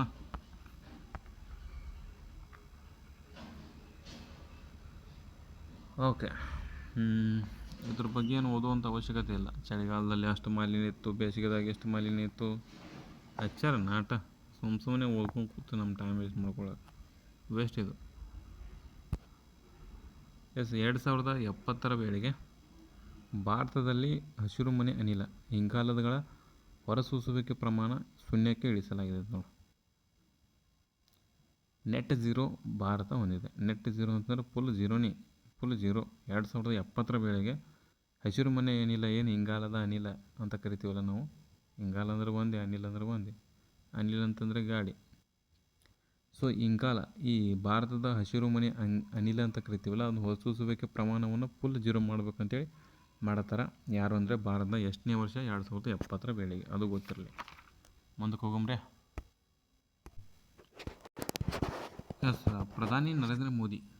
ಪ್ರಧಾನಿ ನರೇಂದ್ರ ಮೋದಿಯವರು ಇತ್ತೀಚೆಗೆ ಫ್ರಾನ್ಸ್ ಮತ್ತು ಸ್ಲೋವಾಕಿಯಾಕ್ಕೆ ಭೇಟಿ ನೀಡ್ಯಾರೆ. ಅವ್ರೇನು ಬಿಡ್ರಿ ಸರ್, ಅವ್ರಿಗೇನು ಆರಾಮ್ ತಿರುಗಾಡ್ತಾರೆ, ಏನು ₹1 ಖರ್ಚಿಲ್ಲಾರ್ದಂಗೆ ತಿರುಗಾಡ್ತಾವ ಅಂತ ಅಂದ್ಕೊಂಡ್ರೇನು? ಇಲ್ಲ, ಅವರು ಒಂದು ಉದ್ದೇಶದ ಮೇಲೆ ತಿರುಗಾಡ್ತಿರ್ತಾರೆ. ತುಂಬ ದೇಶಕ್ಕೆ ಹೋಗಿರ್ತಾರೆ, ನಮ್ಮ ದೇಶದ ಒಳಿತಿಗಾಗಿ ಹೋಗಿರ್ತಾರೆ. ಅವ್ರೇನು ಫಾರಿನ್ ಟ್ರಿಪ್ ಮಾಡ್ಕೊಂಡು ಮಜಾ ಮಾಡ್ಕೊಂಡು ಹೋಗಲ್ಲ. ಏನು ಹೋಗ್ತಾರೆ ಅಂತಂದರೆ ನಮ್ಮ ದೇಶದ ಸಲುವಾಗಿ ಹೋಗ್ತಾರೆ. ಅಲ್ಲಿ ನಮ್ಮ ದೇಶದಿಂದ ಬೇರೆ ದೇಶಕ್ಕೆ ಏನಾದರೂ ಹೆಲ್ಪ್ ಮಾಡ್ತಾರೆ. ಇನ್ನು ಬೇರೆ ದೇಶದಿಂದ ಸಮಯಕ್ಕೆ ಸರಿಯಾಗಿ ನಮಗೇನಾದ್ರು ಹೆಲ್ಪ್ ಬೇಕಾಗಿತ್ತು ಅಂದರೆ ಕೇಳೋಕೆ ಆಗುತ್ತಲ್ಲ, ಕೇಳೋಕ್ಕೆ ಒಂದು ದಾರಿ ಸಿಗುತ್ತಲ್ಲ. ಹಂಗೆ ಈಗ ನಾವು ಯಾರಿಗೋ ಒಂದು ಸಾಲ ಕೊಟ್ಟಿರ್ತೀವಿ ಅಂತ ತಿಳ್ಕೊ. ಸಾಲ ಕೊಟ್ಟಿರ್ತೀವಿ ಅಂದರೆ ನೆಕ್ಸ್ಟ್ ನಮ್ಗೇನಾದ್ರು ಸಮಸ್ಯೆ ಬಂತಂದರೆ ನೆಕ್ಸ್ಟ್ ಅವ ಹೆಲ್ಪ್ ಮಾಡ್ತಾನೆ. ಅವ ಸಾಲ ಕೊಡ್ತಾನೆ. ನಮ್ಮ ಸಾಲನ ಕೊಡ್ಲಿಕ್ಕಂದ್ರೆ ಅಥವಾ ನಮಗೆ ಕಡೆ ದುಡ್ಡು ಕೊಟ್ಬಿಡ್ತಾನೆ. ಅಕಸ್ಮಾತ್ ನಾವು ಬೇಡ್ದಾಗ ಅವ್ನು ರೊಕ್ಕ ಕೊಡಲಿಲ್ಲ ಅಂತಂದರೆ ಅವ ಏನು ಇನ್ನೊಂದು ಸಲ ಕೇಳಿದ್ರೆ ನೀವು ಕೊಡ್ತಾನೆ ಅಂತ ತಿಳ್ಕೊಂಡ್ರೆ ನಡಿಲೇ ಯಾವನೇ ಅಂದ್ಬಿಡ್ತಾನೆ ಅಷ್ಟೇ. ಹಾಗಾಗಿ ಚಲೋ ಇರಬೇಕು, ಮಂದಿ ಜೊತೆ ವ್ಯಾಪಾರ ವಹಿವಾಟು ಸಂಬಂಧ ಚಲೋ ಇರ್ಬೇಕು ನಮ್ಮದು. ಹಂಗೆ ಚಲೋ ಬೆಳೆಸೋ ಸಂಬಂಧ ಏನು ಮಾಡ್ತಾರೆ ನಮ್ಮ ಮೋದಿ ಸಾಹೇಬರು ಅಲ್ಲಿ ಹೊಂಟಾರ. ಓಕೆ, ಅದನ್ನು ನೋಡಿಬಿಟ್ಟು ಕೆಲವೊಂದಿಷ್ಟು ಜನ ಏನಂತಾರೆ, ಹಿಂದು ಮುಂದೆ ಏನೂ ಗೊತ್ತಿಲ್ಲಾರ್ದಂಗೆ ನೋಡ್ರಿ ಭಾಳ ಭಾರಿ ಬಿಡ್ರಿ ಮೋದಿ ಸಾಹೇಬರು ಎಲ್ಲೆಲ್ಲಿ ತಿರುಗಾಡ್ತಾರೆ. ಸುಮ್ಮನೆ ₹1 ಖರ್ಚಿಲ್ಲ, ಅವ್ರು ಹೋಗ್ತಾರತ್ತ ಗಾಡಿ ಖರ್ಚು, ಅದು ಇದು ಅವ್ರ ಸೆಕ್ಯೂರಿಟಿ ಸಂಬಂಧ ತುಂಬ ಖರ್ಚಾಗುತ್ತಂತ ಕೋಟಿಗಟ್ಟಲೆ ಖರ್ಚು ಮಾಡ್ಕೊಂಡು ಹೋಗ್ತಾರೆ. ಭಾರಿ ಬಿಡ್ರಿ ಅಂತ ಹೇಳ್ಕೊತ ತಿರುಗಾಡ್ತಾರೆ. ಕಟ್ಟಿ ಮೇಲೆ ಕೂತು ಮಾತು ಹೇಳೋದು ಅವ್ರಿಗೊಂದು ಟಾಪಿಕ್ ಬೇಕಲ್ಲ. ಬಿಡ್ರಿ, ನಾವು ಭಾಳ ಇದಕ್ಕೆ ಒಳಗೆ ಹೋಗೋದು ಬೇಡ. ನೋಡಿರಿ, ಭಾರತದ ಸಾಂಸ್ಕೃತಿಕ ರಾಜತಾಂತ್ರಿಕತೆ ಹೆಚ್ಚಿಸುವಂತಹ ಪರಂಪರೆಯ ವಸ್ತುಗಳು.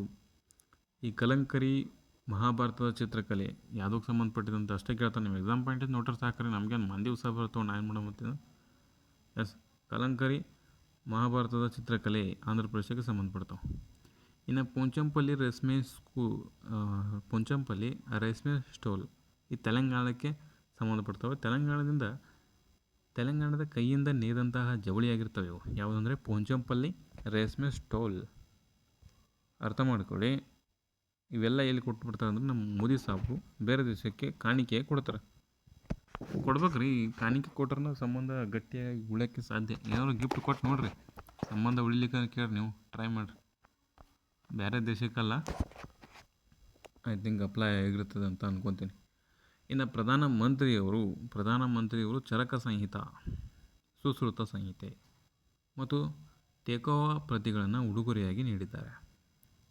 ಅರ್ಥ ಆಯ್ತಲ್ಲ. ಇನ್ನು ತೇಕೋವಾ ಅಂತಂದರೆ ಏನು ಗೊತ್ತಾನ? ತೇಕೋವಾ ಅಂತಂದರೆ ಈಗ ನೋಡವ ಅಂದಂಗೆ ಅಲ್ಲ. ತೇಕೋವಾ ಅಂತಂದರೆ ಬಿಹಾರದ ಸಾಂಪ್ರದಾಯಿಕ ಸಿಹಿ ತಿಂಡಿಯಾಗಿದೆ. ನೋಡಿ, ಬಿಹಾರದ ಸಾಂಪ್ರದಾಯಿಕ ಸಿಹಿ ತಿಂಡಿ ಇತ್ತೀಚೆಗೆ ಸುದ್ದಿಯಲ್ಲಿತ್ತು. ಅದು ಏನು ಅಂತ ಕೇಳಿಬಿಡ್ತಾನೆ, ದೇಕವಾ ಬಾಕೋವಾ ಹೋಗವಾ ಆಪ್ಷನ್. ಸೊ ನೋಡಿ, ತೇಕೋವಾ ಆಗಿರ್ತದೆ.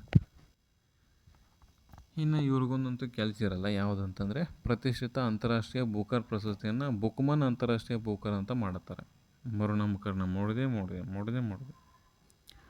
ಬುಕ್ಮನ್ ಅಂದರೆ ಏನು ಫರಕ್ ಬೀಳ್ತದೆ, ಬೂಕರ್ ಅಂದರೆ ಏನು ಫರಕ್ ಬೀಳ್ತದೆ ನೋಡಿ.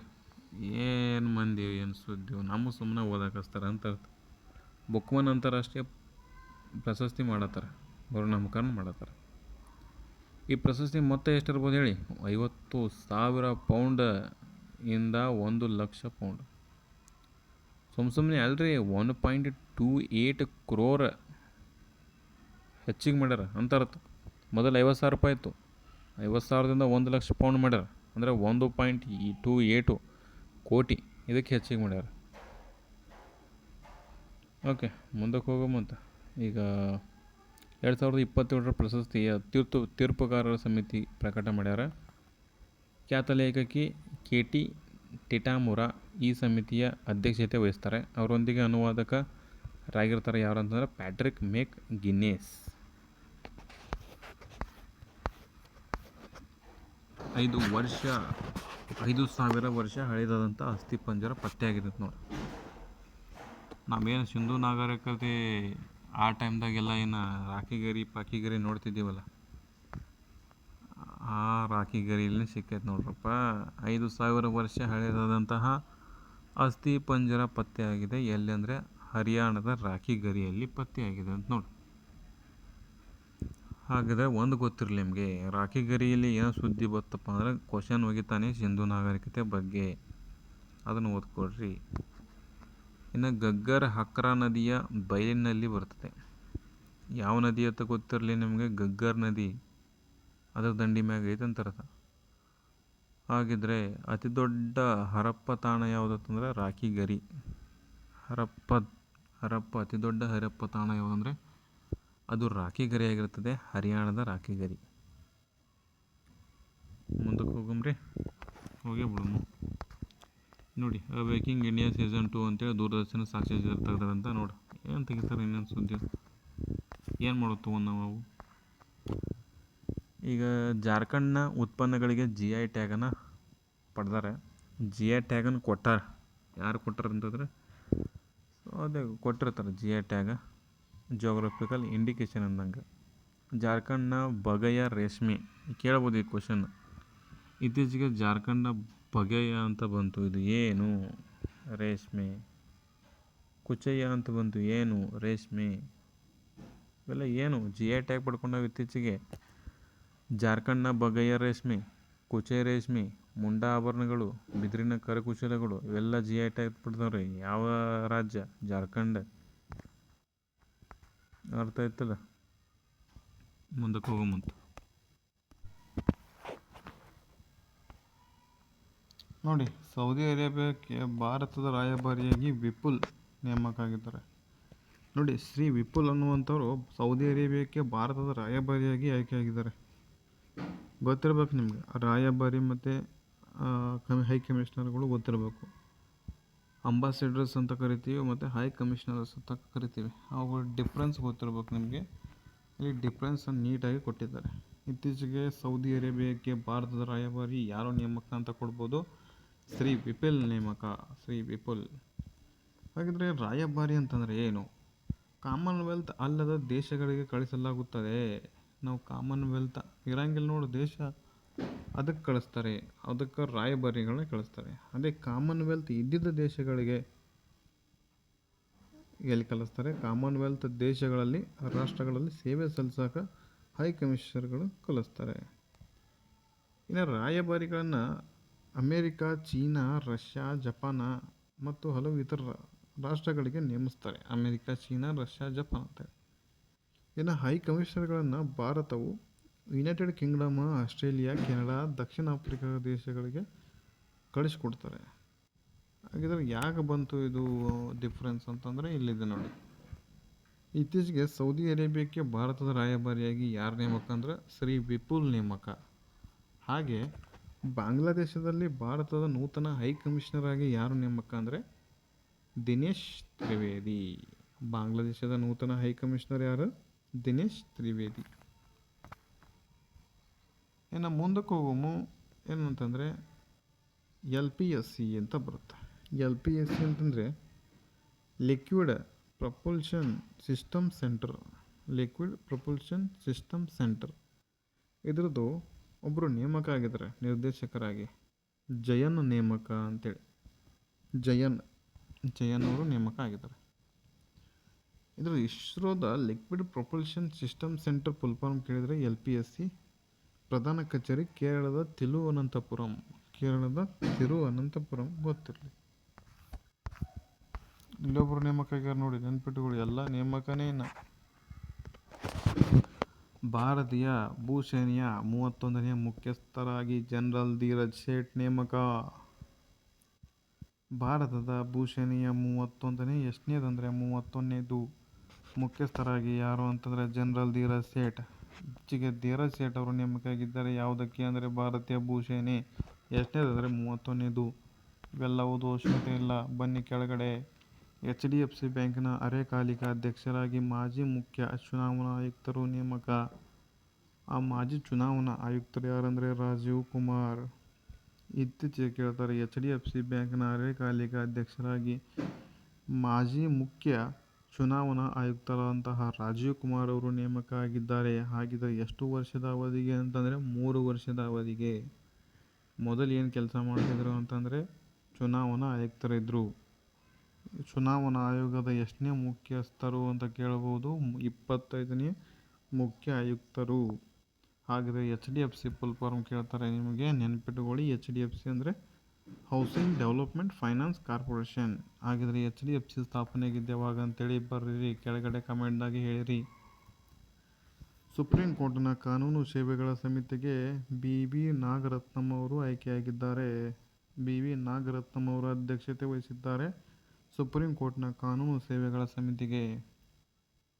ಹಾಗಿದ್ದರೆ ಕರ್ನಾಟಕದ ಮೂಲದ ನ್ಯಾಯಮೂರ್ತಿ BV ನಾಗರತ್ನಂ ಅವರು ಕಾನೂನು ಸೇವೆಗಳ ಸಮಿತಿಯ ಅಧ್ಯಕ್ಷರಾಗಿ ಮುಖ್ಯ ನ್ಯಾಯಮೂರ್ತಿಗಳಾದಂತಹ ಸೂರ್ಯಕಾಂತ್ ಅವರು ನೇಮಕ ಮಾಡಿದ್ದಾರೆ. ಇದು ಒಂದು ವಿಶೇಷತೆ ಏನಪ್ಪ ಅಂತಂದರೆ, ನಾಗರತ್ನಂ ಅವರು ಸುಪ್ರೀಂ ಕೋರ್ಟ್ನ ಅತ್ಯಂತ ಹಿರಿಯ ನ್ಯಾಯಾಧೀಶರಾಗಿರ್ತಾರೆ. ಸುಪ್ರೀಂ ಕೋರ್ಟ್ನ ಅತ್ಯಂತ ಹಿರಿಯ ನ್ಯಾಯಾಧೀಶರು ಯಾರು? BV ನಾಗರತ್ನಂ ಅವರು. ಹಾಗಿದ್ರೆ ಸುಪ್ರೀಂ ಕೋರ್ಟ್ನ ಪ್ರಪ್ರಥಮ ಮಹಿಳಾ ಮುಖ್ಯ ನ್ಯಾಯಮೂರ್ತಿಯಾಗಿ ಕಾರ್ಯನಿರ್ವಹಿಸಿದಂಥವ್ರು ಯಾರು ಅಂತಂದರೆ ಇವರೇ BV ನಾಗರತ್ನಂ ಅವರು. ಯಾರು? BV ನಾಗರತ್ನಂ ಅವರು. ನೆನ್ಪಿಟ್ಟುಕೊಳ್ರಿ. ಮುಂದಕ್ಕೆ ಹೋಗಮ್ಮ.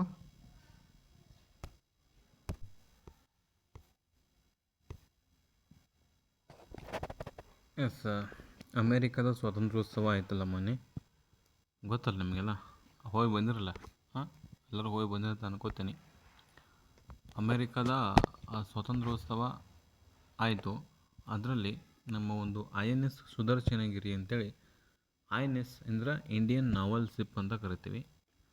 ಆ ಇಂಡಿಯನ್ ನಾವಲ್ ಶಿಪ್ ಸುದರ್ಶಿನಿ ಭಾಗವಹಿಸಿತ್ತು. ಎಷ್ಟನೇದಂತ ಕೇಳಿದರೆ 250ನೆಯ US ಇಂಡಿಪೆಂಡೆನ್ಸ್ ಸೆಲೆಬ್ರೇಷನ್ನಲ್ಲಿ, ಅಂದರೆ ನ್ಯೂಯಾರ್ಕ್ನಲ್ಲಿ ನಡೀತಕ್ಕಂಥ ಒಂದು ಅಮೇರಿಕಾ ಸ್ವಾತಂತ್ರ್ಯೋತ್ಸವದ ದಿನಾಚರಣೆ ಇದು.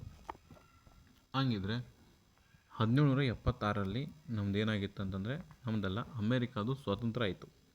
ಅಲ್ಲಿಂದ ಇಲ್ಲಿವರೆಗೂ 250 ವರ್ಷಗಳಾಯಿತು. ಸೊ 250 ವರ್ಷಗಳಾಯಿತು.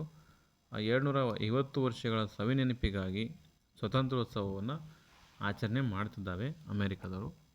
ಆ ಅಮೇರಿಕಾದಲ್ಲಿ ಆ ಸ್ವಾತಂತ್ರ್ಯೋತ್ಸವ ಖುಷಿಯ ಸಲುವಾಗಿ ನಮ್ಮ ಇಂಡಿಯಾದ್ದು INS ಸುದರ್ಶಿನಿ ಭಾಗ ಆಗಿದೆ. ಅದು ಗೊತ್ತಿರಲಿ, ಜುಲೈ 4ಕ್ಕೆ ಇತ್ತದು. ಮೊನ್ನೆಲ್ಲ ಹೋಗಿದ್ರೆ ಅಂತ ಅನ್ಕೋತೀನಿ. ನೀವು ಹೋಗಿ ಬಂದಿರಲ್ಲ? ಹೋಗಿ ಬಂದರೆ ಕಮೆಂಟ್ ಹಾಕ್ರಿ, ಯಾರ್ಯಾರು ಹೋಗಿ ಬಂದಿರ ಅಂತೇಳಿ. ಇನ್ನು ಜಾಕ್ವೆಸ್ ಸಮರಾಭ್ಯಾಸ ಅಂತ ಬರುತ್ತೆ. ಕೆಲವೊಂದಿಷ್ಟು ಸಮರಾಭ್ಯಾಸಗಳು ಬರ್ತವೆ. ಹೇಳ್ತಿರ್ತೀನಿ, ಕಣ್ಣು ಮುಚ್ಚಿ ನೆನ್ಪಿಟ್ಕೊಂಡ್ಬಿಡ್ರಿ, ಎಲ್ಲೇ ಪರ್ಫೆಕ್ಟಾಗಿ ಹೋಗ್ಬಿಡ್ರಿ. ಓಕೆ, ವೆರಿ ವೆರಿ ಇಂಪಾರ್ಟೆಂಟ್ ಇವು.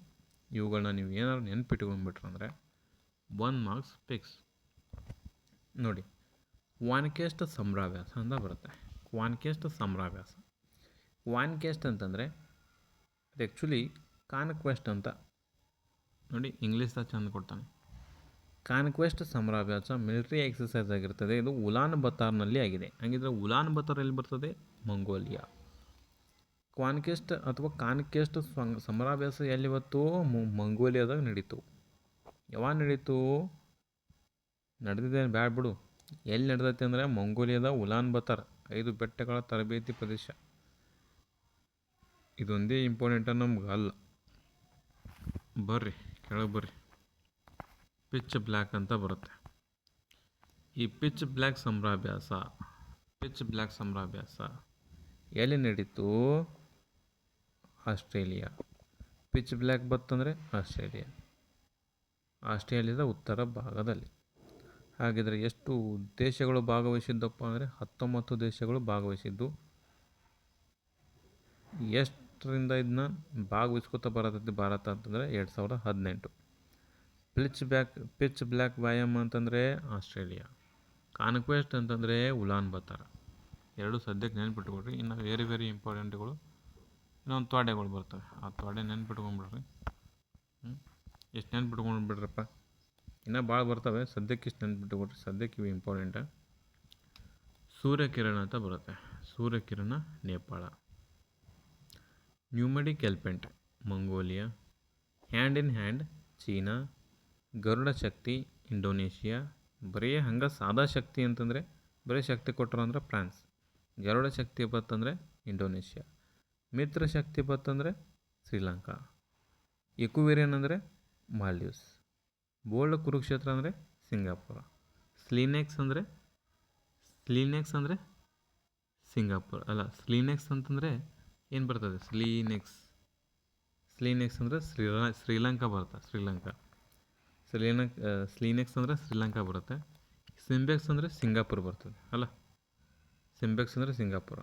ಇನ್ನು ವಿಂಬೆಕ್ಸ್ ಅಂದರೆ ವಿಯೆಟ್ನಾಂ. ಇನ್ನು ಭಾಳಷ್ಟು ಬರ್ತಾವೆ ಬಿಡ್ರಿ, ಏನು ಮಾಡೋರು, ಸದ್ಯಕ್ಕೆ ಇಷ್ಟು ನೆನ್ಪಿಟ್ಕೊಡು. ಇನ್ನು ಜಗತ್ತಿನ ಅತ್ಯಂತ ದೊಡ್ಡ ನದಿ ದ್ವೀಪ ಮಜುಲಿ ದ್ವೀಪ ಅಂತಾಗಿರ್ತದೆ. ಇದು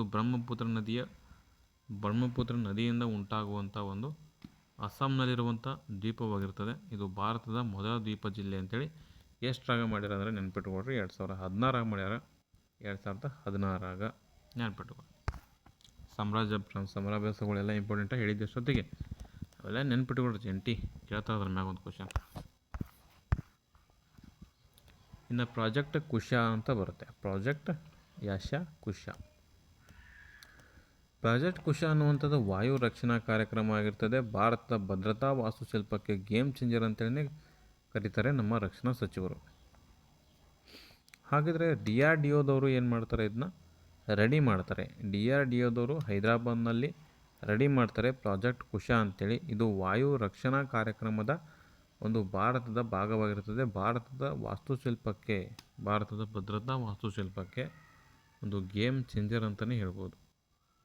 ಯಾವುದು? ಪ್ರಾಜೆಕ್ಟ್ ಕುಶ. ಇದನ್ನ ಉದ್ಘಾಟನೆ ಮಾಡಿದವರು ಯಾರು ಅಂತಂದರೆ ರಕ್ಷಣಾ ಸಚಿವರಾದಂತಹ ರಾಜನಾಥ್ ಸಿಂಗ್ ಅವರು ಇದನ್ನ ಉದ್ಘಾಟನೆ ಮಾಡಿದ್ದಾರೆ ಅನ್ನೋದು ಗೊತ್ತಿರಲಿ. ಮುಂದಕ್ಕೆ ಹೋಗಾಮಿ. ಇನ್ನು ಆಪರೇಷನ್ ಸಿಂಧೂರ್ ವೇಳೆ ಹುತಾತ್ಮರಾದಂತಹ 6 ಮಂದಿ ವೀರ ಸೈನಿಕರಿಗೆ ದೇಶದ ಹೆಸರು ಅಂದರೆ ಸೈನಿಕರ ಹೆಸರು ದೆಹಲಿ ಸೇನಾ ಸ್ಮಾರಕದಲ್ಲಿ ಕೆತ್ತನೆ ಮಾಡಿದ್ದಾರೆ. ಅವ್ರು ಯಾರು 6 ಮಂದಿ ಹುತಾತ್ಮರು ಅಂತೇಳಿ ಕೆಳಗಡೆ ಕೊಟ್ಟವ್ರೆ, ನೋಡ್ಕೋಬೋದು. ಎಲ್ಲಿ ಮಾಡಿದ್ರೆ ಅಂತ ಗೊತ್ತಿರಲಿ. ದೆಹಲಿಯಲ್ಲಿ ಸೇನಾ ಸ್ಮಾರಕದಲ್ಲಿ ಕೆತ್ತನೆ ಮಾಡಿದ್ದಾರೆ. ಆಪರೇಷನ್ ಸಿಂಧೂರ್ ಆಯ್ತಲ್ಲ ಮೊನ್ನೆ, ಅಲ್ಲಿ. ಏನೇ ಹೇಳ್ರಿ, ಆರ್ಮಿಯವ್ರಿಗೆ ಒಂದು ದೊಡ್ಡ ಸೆಲ್ಯೂಟು. ಎಲ್ಲ ಮನೆ ಮಠ ಮಕ್ಕಳು ಎಲ್ಲ ಬಿಟ್ಟು 24 ಗಂಟೆ ವರ್ಷಾನುಗಟ್ಟಲೆ ಒಂದು ಬಾರ್ಡ್ರಲ್ಲಿ ನಿಂತ್ಕೊಂಡು ಕಾಯ್ದಿದೆಯಲ್ಲ, ಅದು ದೇಶಕ್ಕೋಸ್ಕರ ತಮ್ಮ ಪ್ರಾಣವನ್ನು ಕೊಡೋದಿದೆಯಲ್ಲ, ನಿಜಕ್ಕೂ ಅದು ಸಾಹಸನೀಯ ಆದಂತಹ ಒಂದು ದಿಟ್ಟ ಹೆಜ್ಜೆ ಅಂತಲೇ ಹೇಳ್ಬೋದು. ಸೊ ಹಂಗಾಗಿ ಯಾರೆಲ್ಲ ಆರ್ಮಿ ಇರ್ತಾರಲ್ಲ ಅವ್ರಿಗೊಂದು ಇಲ್ಲಿದನ ಒಂದು ದೊಡ್ಡ ಸಲ್ಯೂಟ್. ಹಾಗೆ ಪೊಲೀಸರು ಏನು ಕಡಿಮೆ ಅಲ್ಲ. ಕೆಲವೊಂದಿಷ್ಟು ಜನ ಪೊಲೀಸರು ಕರ್ತವ್ಯ ನಿರತದಲ್ಲಿ ನಮ್ಮ ಕ್ಲಾಸ್ಗಳನ್ನ ಕೇಳ್ತಿರ್ತೀರ. ಕೆಲವೊಂದಿಷ್ಟು ಜನ ಆರ್ಮಿಯವರು ಕ್ಲಾಸ್ ಕೇಳ್ತಿರ್ತೀರ. ಸೊ ನೋಡ್ರಿ, ಅವ್ರು ಇನ್ನಾದರೂ ಓದಿ ಏನಾದರೂ ದೇಶಕ್ಕೆ ಸಮಾಜಕ್ಕೆ ಸೇವೆ ಮಾಡಬೇಕು ಅನ್ನುವಂಥ ಒಂದು ಏನು ಅಂತಂದರೆ ಉತ್ಸಾಹದಲ್ಲಿ ಇರ್ತಾರೆ. ಹಾಗೆ ಈಗಿನ ಯುವಕರು ಕೂಡ ಕಷ್ಟಪಟ್ಬಿಟ್ಟು ಓದಿ ದೇಶಕ್ಕೇನಾದರೂ ಒಂದು ಕೊಡುಗೆ ಕೊಡಿ. ಆಗ ಮಾತ್ರ ನಮ್ಮ ದೇಶ ಸ್ವಾವಲಂಬಿ ರಾಷ್ಟ್ರ ಆಗೋಕ್ಕೆ ಸಾಧ್ಯ. ನಮ್ಮ ದೇಶ ಸದ್ಯಕ್ಕೆ ಯಾರ ಮೇಲೂ ಏನೂ ಡಿಪೆಂಡ್ ಇಲ್ಲ. ಮುಂದೆ ಡಿಪೆಂಡ್ ಆಗುವಂಥ ಪರಿಸ್ಥಿತಿನೂ ಬರಬಾರ್ದು ಅಂತಂದರೆ ಸೊ ಎಲ್ಲರೂ ಕೂಡ ದೇಶಕ್ಕೆ ಏನಾದರೂ ಕೊಡುಗೆ ಕೊಡಬೇಕು. ಸೊ ನಿಮ್ಮ ಕೈಲಾದಷ್ಟು ಎಲ್ಲರಿಗೂ ಹೆಲ್ಪ್ ಮಾಡಿ. ನೋಡಮ್ಮ, ಈಗ ಎಕ್ಸಾಂಪಲ್ ತೊಗೊಳ್ಳಿ. ನಾನೇ ಒಂದು ಕ್ಲಾಸ್ ಮಾಡಿ ನಿಮಗೆ ಹೆಲ್ಪ್ ಮಾಡ್ತಿದ್ದೀನಿ. ಸೊ ನೀವು ಈ ಕ್ಲಾಸನ್ನು ನೋಡ್ತೀರಿ, ಓಕೆ, ಹೆಲ್ಪ್ ಮಾಡ್ಕೋತೀರಿ. ಬಟ್ ಇದೇನ ನೀವು ಒಂದು ಇಬ್ಬರಿಗೆ ಶೇರ್ ಮಾಡಿ ನೋಡೋಣ. ಇದೇ ಸದ್ಯಕ್ಕೆ ನೀವು ಮಾಡುವಂತಹ ಒಂದು ನೀವು ಸದ್ಯಕ್ಕೆ ನಿಮ್ಮ ಫ್ರೆಂಡ್ಸ್ಗಳಿಗೆ ಮಾಡುವಂಥ ಒಂದು ಹೆಲ್ಪ್ ಆಗಿರ್ತದೆ. ಸದ್ಯ ಸಣ್ಣ ಪುಟ್ಟದಿಂದ ಸ್ಟಾರ್ಟ್ ಮಾಡಿ. ಓಕೆ, ಹಾಗಿದ್ರೆ ವಿಡಿಯೋ ಎಷ್ಟಾಗಿತ್ತು ಅಂದರೆ ಒಂದು ಲೈಕನ್ನು ಮಾಡಿ. ಮತ್ತು ಹೋಗ್ತಾ ಹಾಗೆ ಹೋಗ್ಬೇಡ್ರಪ್ಪ, ಕೈಲಿ ಸಬ್ಸ್ಕ್ರೈಬ್ ಮಾಡ್ಕೊಳ್ಳಿ. ಸಬ್ಸ್ಕ್ರೈಬ್ ಮಾಡಿಕೊಂಡು ಹೋಗಿ ಮತ್ತು ನಿಮ್ಗೆ ಎಷ್ಟಾಗುತ್ತೋ ಅಷ್ಟು ಜನಕ್ಕೆ ಹೆಲ್ಪ್ ಮಾಡಿ. ಈ ವಿಡಿಯೋನ ಒಂದು 4 ಜನಕ್ಕೆ ಶೇರ್ ಮಾಡಿ. So thank you. ಮತ್ತೆ ಸಿಗೋಣ ಒಂದು ಲಾಸ್ಟ್ ಪಾರ್ಟಲ್ಲಿ ಸಿಗೋಣ, 5ನೇ ಪಾರ್ಟಲ್ಲಿ ಸಿಗೋಣ. ಎಲ್ಲರಿಗೂ ಕೂಡ ಧನ್ಯವಾದ.